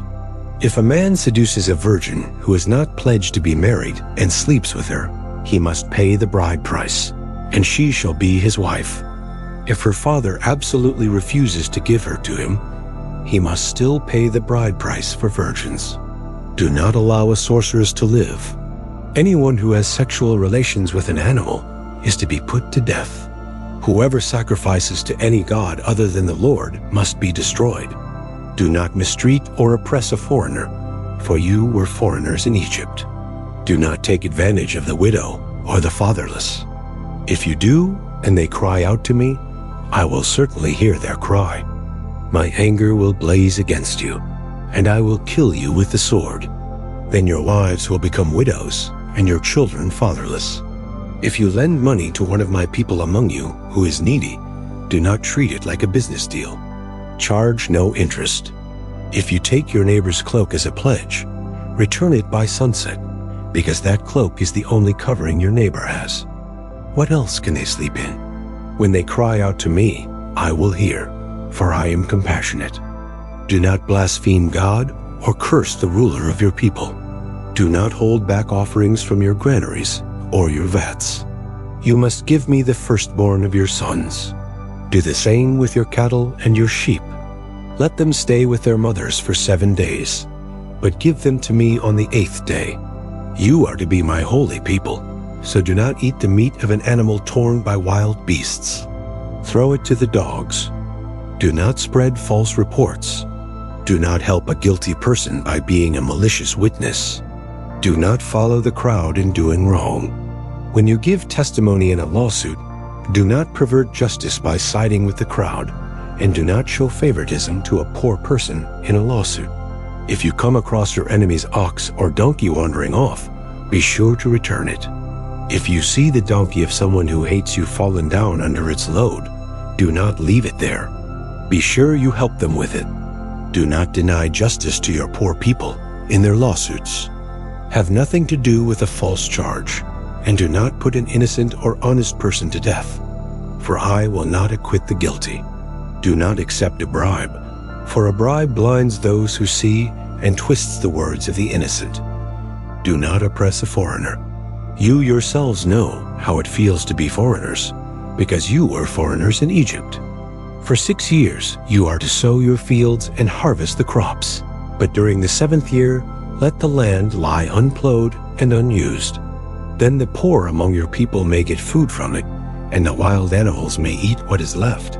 Do the same for your vineyard and your olive grove. 6 days do your work, but on the 7th day do not work, so that your ox and your donkey may rest, and so that the slave born in your household and the foreigner living among you may be refreshed. Be careful to do everything I have said to you. Do not invoke the names of other gods. Do not let them be heard on your lips. 3 times a year you are to celebrate a festival to me. Observe the festival of unleavened bread. For 7 days eat bread made without yeast, as I commanded you. Do this at the appointed time in the month of Aviv, for in that month you came out of Egypt. No one is to appear before me empty-handed. Celebrate the festival of harvest with the first fruits of the crops you sow in your field. Celebrate the festival of ingathering at the end of the year, when you gather in your crops from the field. 3 times a year, all the men are to appear before the sovereign Lord. Do not offer the blood of a sacrifice to me, along with anything containing yeast. The fat of my festival offerings must not be kept until morning. Bring the best of the first fruits of your soil to the house of the Lord your God. Do not cook a young goat in its mother's milk. Behold, I am sending an angel ahead of you to guard you along the way and to bring you to the place I have prepared. Pay attention to him and listen to what he says. Do not rebel against him. He will not forgive your rebellion, since my name is in him. If you listen carefully to what he says and do all that I say, I will be an enemy to your enemies and will oppose those who oppose you. My angel will go ahead of you and bring you into the land of the Amorites, Hittites, Perizzites, Canaanites, Hivites, and Jebusites, and I will wipe them out. Do not bow down before their gods or worship them or follow their practices. You must demolish them and break their sacred stones to pieces. Worship the Lord your God, and his blessing will be on your food and water. I will take away sickness from among you, and none will miscarry or be barren in your land. I will give you a full lifespan. I will send my terror ahead of you and throw into confusion every nation you encounter. I will make all your enemies turn their backs and run. I will send the hornet ahead of you to drive the Hivites, Canaanites, and Hittites out of your way. But I will not drive them out in a single year, because the land would become desolate and the wild animals too numerous for you. Little by little I will drive them out before you, until you have increased enough to take possession of the land. I will establish your borders from the Red Sea to the Mediterranean Sea, and from the desert to the Euphrates River. I will give into your hands the people who live in the land, and you will drive them out before you.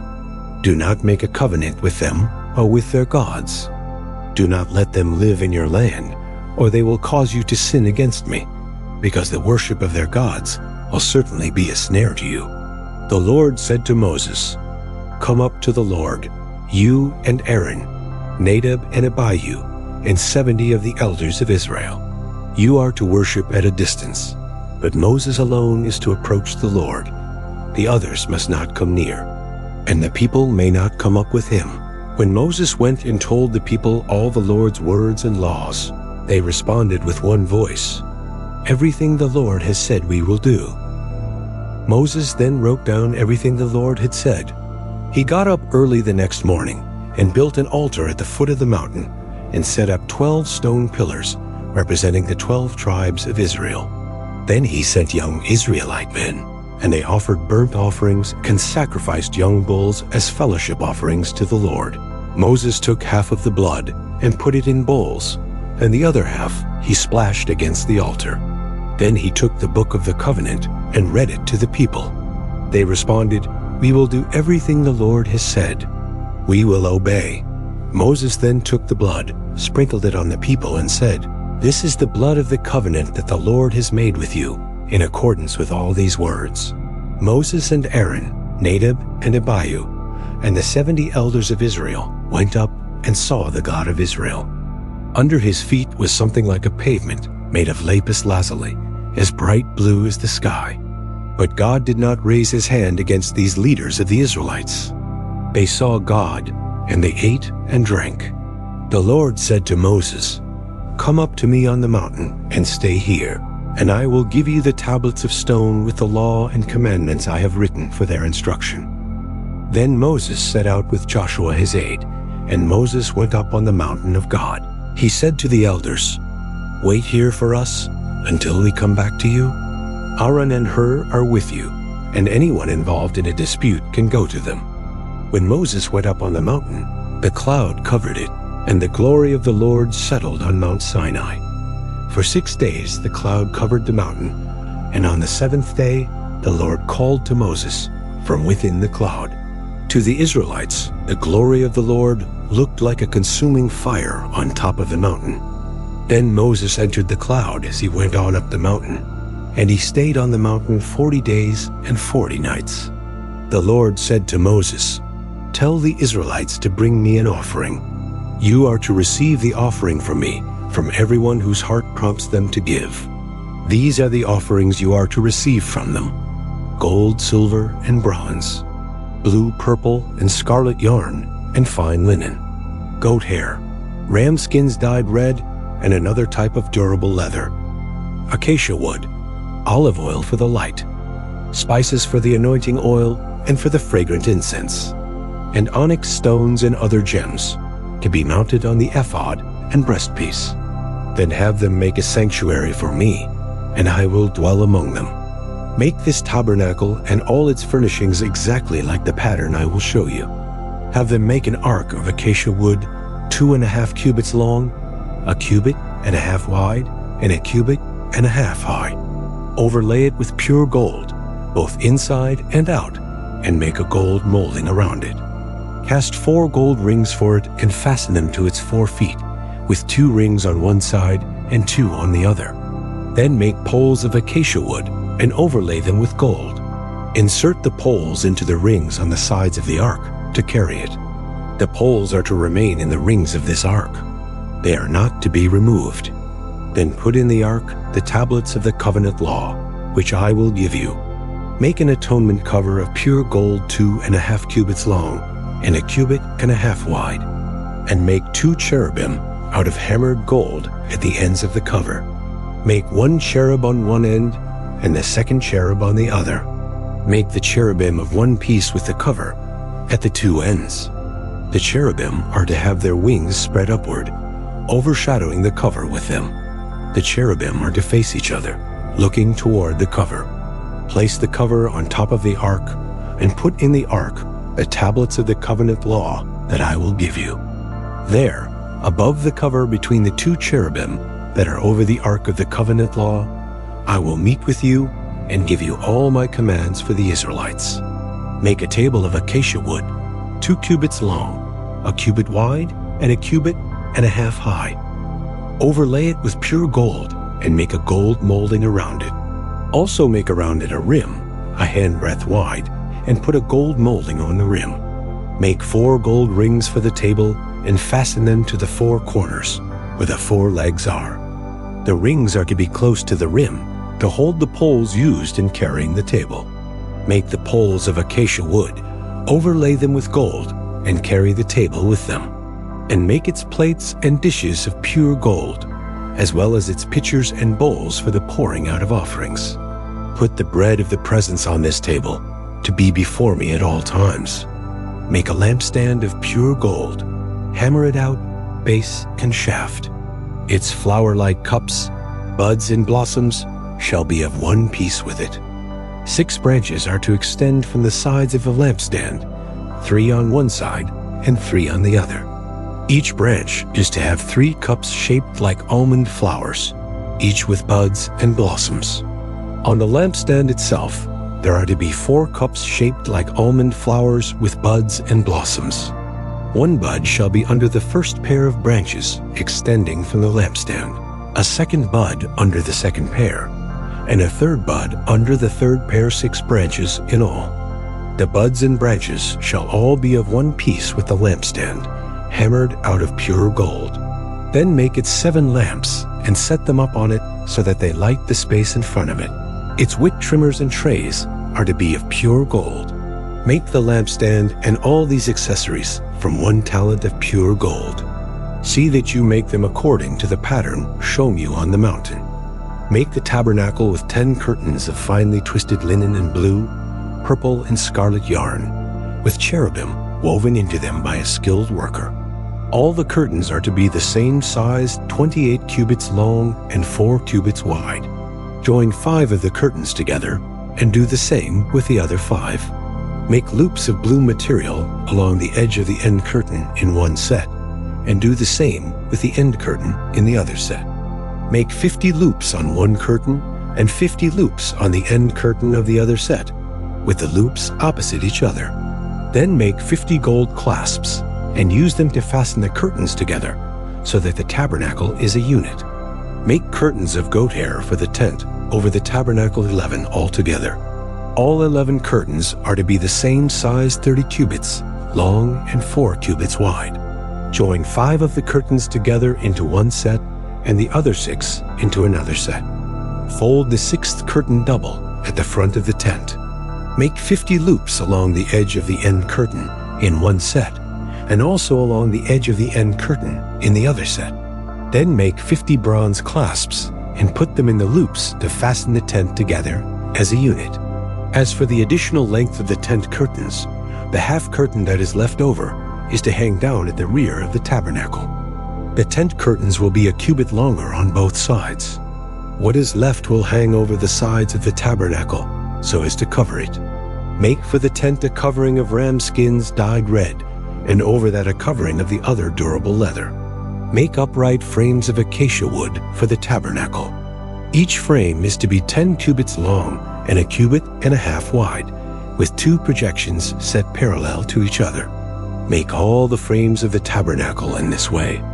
Make 20 frames for the south side of the tabernacle, and make 40 silver bases to go under them, 2 bases for each frame, 1 under each projection. For the other side, the north side of the tabernacle, make 20 frames and 40 silver bases, 2 under each frame. Make 6 frames for the far end, that is, the west end of the tabernacle, and make 2 frames for the corners at the far end. At these 2 corners they must be double from the bottom all the way to the top and fitted into a single ring. Both shall be like that. So there will be 8 frames and 16 silver bases, 2 under each frame. Also make crossbars of acacia wood, 5 for the frames on one side of the tabernacle, 5 for those on the other side, and 5 for the frames on the west, at the far end of the tabernacle. The center crossbar is to extend from end to end at the middle of the frames. Overlay the frames with gold and make gold rings to hold the crossbars. Also overlay the crossbars with gold. Set up the tabernacle according to the plan shown you on the mountain. Make a curtain of blue, purple, and scarlet yarn and finely twisted linen, with cherubim woven into it by a skilled worker. Hang it with gold hooks on 4 posts of acacia wood overlaid with gold and standing on 4 silver bases. Hang the curtain from the clasps and place the Ark of the Covenant Law behind the curtain. The curtain will separate the holy place from the most holy place. Put the atonement cover on the Ark of the Covenant Law in the most holy place. Place the table outside the curtain on the north side of the tabernacle, and put the lampstand opposite it on the south side. For the entrance to the tent, make a curtain of blue, purple, and scarlet yarn, and finely twisted linen, the work of an embroiderer. Make gold hooks for this curtain, and 5 posts of acacia wood overlaid with gold. Cast 5 bronze bases for them. Make an altar of acacia wood, 3 cubits high. It is to be square, 5 cubits long, and 5 cubits wide. Make a horn at each of the 4 corners, so that the horns and the altar are of one piece, and overlay the altar with bronze. Make all its utensils of bronze, its pots to remove the ashes, and its shovels, sprinkling bowls, meat forks, and fire pans. Make a grating for it, a bronze network, and make a bronze ring at each of the 4 corners of the network. Put it under the ledge of the altar, so that it is halfway up the altar. Make poles of acacia wood for the altar, and overlay them with bronze. The poles are to be inserted into the rings, so they will be on 2 sides of the altar when it is carried. Make the altar hollow, out of boards. It is to be made just as you were shown on the mountain. Make a courtyard for the tabernacle. The south side shall be 100 cubits long, and is to have curtains of finely twisted linen, with 20 posts and 20 bronze bases, and with silver hooks and bands on the posts.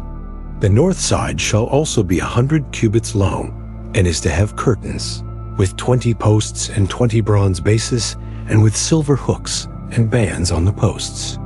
The west end of the courtyard shall be 50 cubits wide and have curtains, with 10 posts and 10 bases. On the east end, toward the sunrise, the courtyard shall also be 50 cubits wide. Curtains 15 cubits long are to be on one side of the entrance, with 3 posts and 3 bases, and curtains 15 cubits long are to be on the other side, with 3 posts and 3 bases. For the entrance to the courtyard, provide a curtain 20 cubits long, of blue, purple, and scarlet yarn and finely twisted linen, the work of an embroiderer, with 4 posts and 4 bases. All the posts around the courtyard are to have silver bands and hooks and bronze bases. The courtyard shall be 100 cubits long and 50 cubits wide, with curtains of finely twisted linen, 5 cubits high, and with bronze bases. All the other articles used in the service of the tabernacle, whatever their function, including all the tent pegs for it and those for the courtyard, are to be of bronze. Command the Israelites to bring you clear oil of pressed olives for the light, so that the lamps may be kept burning. In the tent of meeting, outside the curtain that shields the ark of the covenant law. Aaron and his sons are to keep the lamps burning before the Lord from evening till morning. This is to be a lasting ordinance among the Israelites for the generations to come. Take the other ram, and Aaron and his sons shall lay their hands on its head. Then slaughter the ram, and take some of its blood, and put it on the lobe of Aaron's right ear, on the lobes of the right ears of his sons, on the thumbs of their right hands, and on the big toes of their right feet. Then splash blood against the sides of the altar, and take some of the blood on the altar, and some of the anointing oil, and sprinkle it on Aaron and his garments, and on his sons and their garments. Then he and his sons and their garments will be consecrated. Take from this ram the fat tail, the fat on the internal organs, the long lobe of the liver, both kidneys with the fat on them, and the right thigh. From the basket of bread made without yeast, which is before the Lord, take 1 round loaf, 1 thick loaf with olive oil, and 1 thin loaf. Place all these in the hands of Aaron and his sons, and have them wave them before the Lord as a wave offering. Then take them from their hands, and burn them on the altar, along with the burnt offering, for a pleasing aroma to the Lord, a food offering presented to the Lord. After that, take the breast of the ram for Aaron's ordination, wave it before the Lord as a wave offering, and it will be your share. Consecrate those parts of the ordination ram that belong to Aaron and his sons, the breast that was waved, and the thigh that was presented. This is always to be the perpetual share from the Israelites for Aaron and his sons. It is the contribution the Israelites are to make to the Lord from their fellowship offerings. Aaron's sacred garments will belong to his descendants, so that they can be anointed and ordained in them. The son who succeeds him as priest and comes to the tent of meeting to minister in the holy place is to wear them 7 days. Take the ram for the ordination and cook the meat in a sacred place. At the entrance to the tent of meeting, Aaron and his sons are to eat the meat of the ram and the bread that is in the basket. They are to eat these offerings by which atonement was made for their ordination and consecration. But no one else may eat them, because they are sacred. And if any of the meat of the ordination ram or any bread is left over till morning, burn it up. It must not be eaten, because it is sacred. Do for Aaron and his sons everything I have commanded you, taking 7 days to ordain them. Sacrifice a bull each day as a sin offering to make atonement. Purify the altar by making atonement for it, and anoint it to consecrate it. For 7 days make atonement for the altar and consecrate it. Then the altar will be most holy, and whatever touches it will be holy. This is what you are to offer on the altar regularly each day, 2 lambs a year old. Offer one in the morning and the other at twilight. With the first lamb, offer 1/10 of an ephah of the finest flour, mixed with 1/4 of a hin of oil from pressed olives, and 1/4 of a hin of wine as a drink offering. Sacrifice the other lamb at twilight with the same grain offering and its drink offering as in the morning, a pleasing aroma, a food offering presented to the Lord. For the generations to come, this burnt offering is to be made regularly at the entrance to the tent of meeting before the Lord. There I will meet you and speak to you. There also I will meet with the Israelites, and the place will be consecrated by my glory. So I will consecrate the tent of meeting and the altar, and will consecrate Aaron and his sons to serve me as priests. And I will dwell among the Israelites and be their God. They will know that I am the Lord their God, who brought them out of Egypt so that I might dwell among them. I am the Lord their God. Make an altar of acacia wood for burning incense. It is to be square, 1 cubit long and 1 cubit wide, and 2 cubits high, its horns of 1 piece with it. Overlay the top and all the sides and the horns with pure gold, and make a gold molding around it. Make 2 gold rings for the altar, below the molding, 2 on each of the opposite sides, to hold the poles used to carry it. Make the poles of acacia wood and overlay them with gold. Put the altar in front of the curtain that shields the ark of the covenant law before the atonement cover that is over the tablets of the covenant law, where I will meet with you. Aaron must burn fragrant incense on the altar every morning when he tends the lamps. He must burn incense again when he lights the lamps at twilight, so incense will burn regularly before the Lord for the generations to come. Do not offer on this altar any unauthorized incense or any burnt offering or grain offering, and do not pour a drink offering on it. Once a year Aaron shall make atonement on its horns. This annual atonement must be made with the blood of the atoning sin offering for the generations to come. It is most holy to the Lord. Then the Lord said to Moses, "When you take a census of the Israelites to count them, each one must pay the Lord a ransom for his life at the time he is counted. Then no plague will come on them when you number them. Each one who crosses over to those already counted is to give a half shekel, according to the sanctuary shekel, which weighs 20 gerahs. This half shekel is an offering to the Lord. All who cross over, those 20 years old or more, are to give an offering to the Lord. The rich are not to give more than a half shekel, and the poor are not to.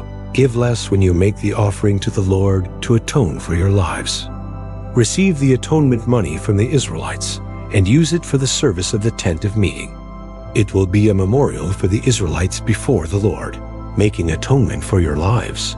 Then the Lord said to Moses, "Make a bronze basin with its bronze stand for washing. Place it between the tent of meeting and the altar, and put water in it. Aaron and his sons are to wash their hands and feet with water from it. Whenever they enter the tent of meeting, they shall wash with water so that they will not die. Also, when they approach the altar to minister by presenting a food offering to the Lord, they shall wash their hands and feet so that they will not die. This is to be a lasting ordinance for Aaron and his descendants for the generations to come." The Lord said to Moses, "Gather for yourself the finest spices, 500 shekels of liquid myrrh, half as much, that is, 250 shekels of fragrant cinnamon, 250 shekels of fragrant calamus, and 500 shekels of cassia, all according to the sanctuary shekel, and a hin of olive oil. Make these into a sacred anointing oil, a fragrant blend, the work of a perfumer. It will be the sacred anointing oil. Then use it to anoint the tent of meeting, the ark of the covenant law, the table, and all its articles, the lampstand and its accessories, the altar of incense, the altar of burnt offering, and all its utensils, and the basin with its stand. You shall consecrate them, so they will be most holy, and whatever touches them will be holy. Anoint Aaron and his sons, and consecrate them so they may serve me as priests. Say to the Israelites, 'This is to be my sacred anointing oil for the generations to come.' Do not pour it on anyone else's body, and do not make any other oil using the same formula. It is sacred, and you are to consider it sacred. Whoever makes perfume like it or puts it on anyone other than a priest must be cut off from their people." Then the Lord said to Moses, "Take fragrant spices stacte, onycha and galbanum, and pure frankincense, all in equal amounts, and make a fragrant blend of incense, the work of a perfumer. It is to be salted and pure and sacred. Grind some of it to powder and place it in front of the ark of the covenant law in the tent of meeting, where I will meet with you. It shall be most holy to you. Do not make any incense with this formula for yourselves. Consider it holy to the Lord. Whoever makes incense like it, to enjoy its fragrance, must be cut off from their people." Then the Lord said to Moses, "See, I have chosen Bezalel son of Uri, the son of Hur of the tribe of Judah, and I have filled him with the Spirit of God, with wisdom, with understanding, with knowledge, and with all kinds of skills, to make artistic designs for work in gold, silver, and bronze, to cut and set stones, to work in wood, and to engage in all kinds of crafts. Moreover, I have appointed Oholiab son of Ahisamach of the tribe of Dan to help him.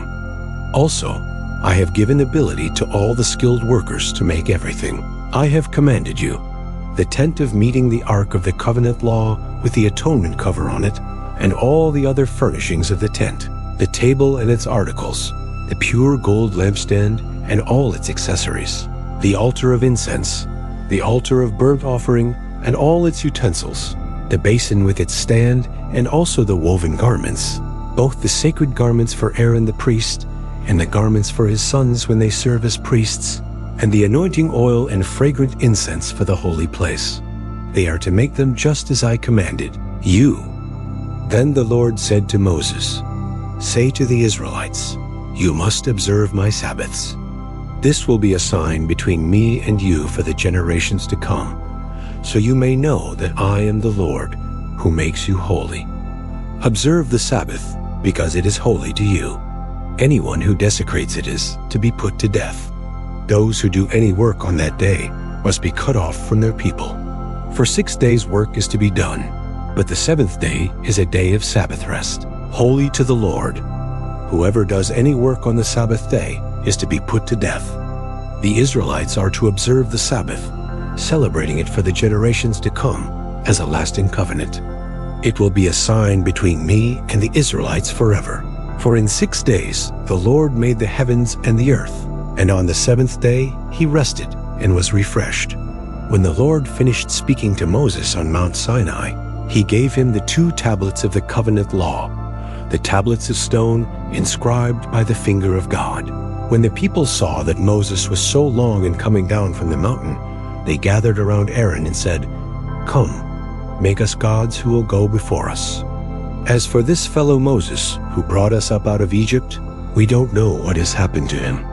Aaron answered them, "Take off the gold earrings that your wives, your sons and your daughters are wearing, and bring them to me." So all the people took off their earrings and brought them to Aaron. He took what they handed him and made it into an idol cast in the shape of a calf, fashioning it with a tool. Then they said, "These are your gods, Israel, who brought you up out of Egypt." When Aaron saw this, he built an altar in front of the calf and announced, "Tomorrow there will be a festival to the Lord." So the next day, the people rose early and sacrificed burnt offerings and presented fellowship offerings. Afterward, they sat down to eat and drink and got up to indulge in revelry. Then the Lord said to Moses, "Go down, because your people, whom you brought up out of Egypt, have become corrupt. They have been quick to turn away from what I commanded them, and have made themselves an idol cast in the shape of a calf. They have bowed down to it and sacrificed to it, and have said, 'These are your gods, Israel, who brought you up out of Egypt.' I have seen these people," the Lord said to Moses, "and they are a stiff-necked people. Now leave me alone, so that my anger may burn against them, and that I may destroy them. Then I will make you into a great nation." But Moses sought the favor of the Lord his God. "Lord," he said, "why should your anger burn against your people, whom you brought out of Egypt, with great power and a mighty hand? Why should the Egyptians say, 'It was with evil intent that he brought them out, to kill them in the mountains, and to wipe them off the face of the earth'? Turn from your fierce anger. Relent and do not bring disaster on your people. Remember your servants Abraham, Isaac, and Israel, to whom you swore by your own self. Will make your descendants as numerous as the stars in the sky, and I will give your descendants all this land I promised them, and it will be their inheritance forever." Then the Lord relented and did not bring on his people the disaster he had threatened. Moses turned and went down the mountain with the 2 tablets of the covenant law in his hands. They were inscribed on both sides, front and back. The tablets were the work of God.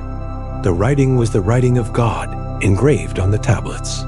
When Joshua heard the noise of the people shouting, he said to Moses, "There is the sound of war in the camp." Moses replied, "It is not the sound of victory. It is not the sound of defeat. It is the sound of singing that I hear." As soon as he approached the camp and saw the calf and the dancing, Moses' anger burned hot. He threw the tablets out of his hands and broke them at the foot of the mountain. Then he took the calf the people had made, burned it in the fire, ground it to powder, scattered it on the water, and made the Israelites drink it. He said to Aaron, "What have these people done to you, that you led them into such great sin?" "Do not be angry, my lord," Aaron answered. "You know how prone these people are to evil. They said to me, 'Make us gods who will go before us.' As for this fellow Moses, who brought us up out of Egypt, "We don't know what has happened to him." So I told them, "Whoever has any gold jewelry, take it off." Then they gave me the gold, and I threw it into the fire, and out came this calf.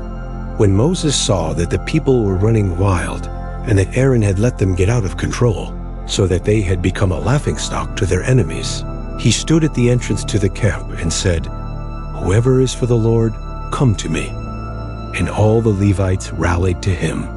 Then he said to them, "This is what the Lord, the God of Israel, says, Each man strap a sword to his side. Go back and forth through the camp, from one end to the other, each killing his brother and friend and neighbor." The Levites did as Moses commanded, and that day about 3,000 of the people died. Then Moses said, "You have been set apart to the Lord today, for you were against your own sons and brothers, and he has blessed you this day." The next day Moses said to the people, "You have committed a great sin. But now I will go up to the Lord. Perhaps I can make atonement for your sin." So Moses went back to the Lord and said, "Oh, what a great sin these people have committed. They have made themselves gods of gold. But now, please forgive their sin. But if not, then blot me out of the book you have written." The Lord replied to Moses, "Whoever has sinned against me, I will blot out of my book. Now go, lead the people to the place I spoke of, and my angel will go before you. However, when the time comes for me to punish, I will punish them for their sin." And the Lord struck the people with a plague because of what they did with the calf Aaron had made. Then the Lord said to Moses, "Leave this place, you and the people you brought up out of Egypt, and go up to the land I promised on oath to Abraham, Isaac, and Jacob, saying, I will give it to your descendants. I will send an angel before you and drive out the Canaanites, Amorites, Hittites, Perizzites, Hivites, and Jebusites. Go up to the land flowing with milk and honey. But I will not go with you, because you are a stiff-necked people, and I might destroy you on the way." When the people heard these distressing words, they began to mourn, and no one put on any ornaments. For the Lord had said to Moses, "Tell the Israelites, you are a stiff-necked people. If I were to go with you even for a moment, I might destroy you. Now take off your ornaments, and I will decide what to do with you." So the Israelites stripped off their ornaments at Mount Horeb. Now Moses used to take a tent and pitch it outside the camp, some distance away, calling it the tent of meeting. Anyone inquiring of the Lord would go to the tent of meeting outside the camp. And whenever Moses went out to the tent, all the people rose and stood at the entrances to their tents, watching Moses until he entered the tent. As Moses went into the tent, the pillar of cloud would come down and stay at the entrance, while the Lord spoke with Moses. Whenever the people saw the pillar of cloud standing at the entrance to the tent, they all stood and worshipped, each at the entrance to their tent. The Lord would speak to Moses face to face, as one speaks to a friend. Then Moses would return to the camp, but his young aide Joshua son of Nun did not leave the tent. Moses said to the Lord, "You have been telling me, 'Lead these people,' but you have not let me know whom you will send with me. You have said, 'I know you by name,' and you have found favor with me. If you are pleased with me, teach me your ways, so I may know you and continue to find favor with you. Remember that this nation is your people." The Lord replied, "My presence will go with you, and I will give you rest." Then Moses said to him, "If your presence does not go with us, do not send us up from here. How will anyone know that you are pleased with me and with your people unless you go with us? What else will distinguish me and your people from all the other people on the face of the earth?" And the Lord said to Moses, "I will do the very thing you have asked, because I am pleased with you, and I know you by name." Then Moses said, "Now show me your glory." And the Lord said, "I will cause all my goodness to pass in front of you, and I will proclaim my name, the Lord, in your presence. I will have mercy on whom I will have mercy, and I will have compassion on whom I will have compassion." But, he said, "You cannot see my face, for no one may see me and live." Then the Lord said, There is a place near me where you may stand on a rock. When my glory passes by, I will put you in a cleft in the rock and cover you with my hand until I have passed by. Then I will remove my hand, and you will see my back, but my face must not be seen. The Lord said to Moses, "Chisel out 2 stone tablets like the first ones, and I will write on them the words that were on the first tablets, which you broke. Be ready in the morning, and then come up on Mount Sinai. Present yourself to me there on top of the mountain. No one is to come with you or be seen anywhere on the mountain. Not even the flocks and herds may graze in front of the mountain." So Moses chiseled out 2 stone tablets, like the first ones, and went up Mount Sinai early in the morning, as the Lord had commanded him. And he carried the 2 stone tablets in his hands. Then the Lord came down in a cloud and stood there with him and proclaimed his name, the Lord. And he passed in front of Moses, proclaiming, the Lord, the compassionate and gracious God, slow to anger, abounding in love and faithfulness, maintaining love to thousands, and forgiving wickedness, rebellion, and sin. Yet he does not leave the guilty unpunished. He punishes the children and their children for the sin of the parents to the 3rd and 4th generation. Moses bowed to the ground at once and worshipped. "Lord," he said, "if I have found favor in your eyes, then let the Lord go with us. Although this is a stiff-necked people, forgive our wickedness and our sin, and take us as your inheritance." Then the Lord said, "I am making a covenant with you. Before all your people I will do wonders never before done in any nation in all the world. The people you live among will see how awesome is the work that I, the Lord, will do for you. Obey what I command you today. I will drive out before you the Amorites, Canaanites, Hittites, Perizzites, Hivites, and Jebusites. Be careful not to make a treaty with those who live in the land where you are going, or we'll be a snare among you. Break down their altars, smash their sacred stones, and cut down their Asherah poles. Do not worship any other god, for the Lord, whose name is jealous, is a jealous God. Be careful not to make a treaty with those who live in the land, for when they prostitute themselves to their gods and sacrifice to them, they will invite you, and you will eat their sacrifices. And when you choose some of their daughters as wives for your sons, and those daughters prostitute themselves to their gods, they will lead your sons to do the same. Do not make any idols. Observe the festival of unleavened bread. For 7 days, eat bread made without yeast, as I commanded you, at the appointed time in the month of Aviv, for that was the month you came out of Egypt. No one is to appear before me empty-handed. All the firstborn males that open the womb belong to me. Everything among your livestock, whether ox or sheep. Redeem the firstborn donkey with a lamb, but if you do not redeem it, break its neck. Redeem every firstborn among your sons. 6 days you shall labor, but on the 7th day you shall rest. Even during the plowing season and harvest you must rest. Observe the festival of weeks with the first fruits of the wheat harvest, and the festival of ingathering at the turn of the year. 3 times a year, all your men are to appear before the sovereign Lord, the God of Israel. I will drive out nations before you and enlarge your territory, and no one will covet your land when you go up to appear before the Lord your God 3 times in the year. Do not offer the blood of a sacrifice to me along with anything containing yeast, and do not let any of the sacrifice from the Passover festival remain until morning. Bring the best of the firstfruits of your soil to the house of the Lord your God. Do not cook a young goat in its mother's milk. Then the Lord said to Moses, "Write down these words, for in accordance with these words, I have made a covenant with you and with Israel."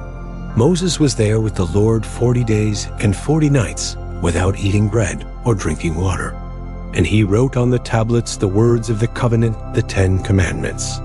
When Moses came down from Mount Sinai with the 2 tablets of the covenant law in his hands, he was not aware that his face was radiant, because he had spoken with the Lord. When Aaron and all the Israelites saw Moses, his face was radiant, and they were afraid to come near him. But Moses called to them, So Aaron and all the leaders of the community came back to him, and he spoke to them. Afterward, all the Israelites came near him, and he gave them all the commands the Lord had given him on Mount Sinai. When Moses finished speaking to them, he put a veil over his face. But whenever he entered the Lord's presence to speak with him, he removed the veil until he came out. And when he came out and told the Israelites what he had been commanded, they saw that his face was radiant. Then Moses would put the veil back over his face until he went in to speak with the Lord. Moses assembled the whole Israelite community and said to them, "These are the things the Lord has commanded you to do. For 6 days work is to be done, but the seventh day shall be your holy day, a day of Sabbath, rest to the Lord. Whoever does any work on it is to be put to death. Do not light a fire in any of your dwellings on the Sabbath day." Moses said to the whole Israelite community, "This is what the Lord has commanded. From what you have, take an offering for the Lord. Everyone who is willing is to bring to the Lord an offering of gold, silver, and bronze, blue, purple, and scarlet yarn and fine linen, goat hair, ram skins dyed red, and another type of durable leather, acacia wood, olive oil for the light, spices for the anointing oil and for the fragrant incense, and onyx stones and other gems to be mounted on the ephod and breastpiece. All who are skilled among you are to come and make everything the Lord has commanded: the tabernacle with its tent and its covering, clasps, frames, crossbars, posts, and bases, the ark with its poles and the atonement cover and the curtain that shields it, the table with its poles and all its articles, and the bread of the presence, the lampstand with its accessories, lamps, and olive oil for the light, the altar of incense with its poles, the anointing oil, and the fragrant incense, the curtain for the doorway at the entrance to the tabernacle, the altar of burnt offering with its bronze grating, its poles, and all its utensils, the bronze basin with its stand, the curtains of the courtyard with its posts and bases, and the curtain for the entrance to the courtyard, the tent pegs for the tabernacle and those for the courtyard, and their ropes, the woven garments worn for ministering in the sanctuary, both the sacred garments for Aaron the priest and the garments for his sons when they serve as priests. Then the whole Israelite community withdrew from Moses' presence, and everyone who was willing and whose heart moved, them came and brought an offering to the Lord for the work on the tent of meeting, for all its service, and for the sacred garments. All who were willing, men and women alike, came and brought gold jewelry of all kinds, brooches, earrings, rings, and ornaments. They all presented their gold as a wave offering to the Lord. Everyone who had blue, purple, or scarlet yarn, or fine linen, or goat hair, ram skins dyed red, or the other durable leather brought them. Those presenting an offering of silver or bronze brought it as an offering to the Lord, and everyone who had acacia wood for any part of the work brought it. Every skilled woman spun with her hands and brought what she had spun, blue, purple, or scarlet yarn, or fine linen. And all the women who were willing and had the skill spun the goat hair. The leaders brought onyx stones and other gems to be mounted on the ephod and breastpiece, turquoise, spices, and olive oil for the light, for the anointing oil, and for the fragrant incense. The Israelites brought a willing offering to the Lord, all men and women whose hearts moved them both, to bring materials for all the work the Lord through Moses had commanded them to do. Then Moses said to the Israelites, "See, the Lord has chosen Bezalel son of Uri, the son of Hur, of the tribe of Judah, and he has filled him with the Spirit of God, with wisdom, with understanding, with knowledge, and with all kinds of skills to make artistic designs for work in gold, silver, and bronze, to cut and set stones, to work in wood, and to engage in all kinds of artistic crafts. And he has given both him and Oholiab son of Ahisamach, of the tribe of Dan, the ability to teach others. He has filled them with skill to do all kinds of work as engravers, designers, embroiderers in blue, purple, and scarlet yarn, and fine linen, and weavers, all of them skilled workers and designers. So Bezalel, Oholiab, and every skilled person to whom the Lord has given skill and ability to know how to carry out all the work of constructing the sanctuary, are to do the work just as the Lord has commanded. Then Moses summoned Bezalel and Aholiab and every skilled person to whom the Lord had given ability and who was willing to come and do the work. They received from Moses all the offerings the Israelites had brought to carry out the work of constructing the sanctuary. And the people continued to bring free will offerings morning after morning. So all the skilled workers who were doing all the work on the sanctuary left what they were doing and said to Moses, "The people are bringing more than enough for doing the work the Lord commanded to be done." And Moses gave an order, and they sent this word throughout the camp: "No man or woman is to make anything else as an offering for the sanctuary." And so the people were restrained from bringing more, because what they already had was more than enough to do all the work. All those who were skilled among the workers made the tabernacle with 10 curtains of finely twisted linen and blue, purple and scarlet yarn, with cherubim woven into them by expert hands. All the curtains were the same size, 28 cubits long and 4 cubits wide. They joined 5 of the curtains together and did the same with the other 5. Then they made loops of blue material along the edge of the end curtain in one set, and the same was done with the end curtain in the other set. They also made 50 loops on one curtain and 50 loops on the end curtain of the other set, with the loops opposite each other. Then they made 50 gold clasps and used them to fasten the 2 sets of curtains together, so that the tabernacle was a unit. As the sun cast its warm glow over the encampment, illuminating the dedicated artisans at work, they carefully engraved onyx stones, setting them in intricate gold filigree, each stone bearing the names of Israel's sons like a signet seal. These stones were fastened to the ephod's shoulder pieces, serving as a lasting memorial for the people of Israel before the Lord, just as he had instructed Moses. With skilled hands, they crafted the breastpiece, a masterpiece of artistry, mirroring the ephod's design in gold, blue, purple, and scarlet yarn woven with fine twisted linen. It formed a square when folded, a span long and a span wide. 4 rows of precious gems adorned it, the first with sardius, topaz, and carbuncle, the second with emerald, sapphire, and diamond, the third with ligure, agate, and amethyst, the fourth with beryl, onyx, and jasper. Each stone, enclosed in gold settings, represented one of Israel's 12 tribes, engraved with their names like a seal. They wove braided chains of pure gold, like ropes, for the breastpiece's ends. 2 gold filigree settings and 2 gold rings were made, the rings attached to the breastpiece's upper corners. The gold chains were threaded through these rings and fastened to the ephod as shoulder pieces at the front. Additional gold rings were placed at the breastpiece's lower inside edges, near the ephod, and 2 more on the ephod's bottom front, above its woven waistband.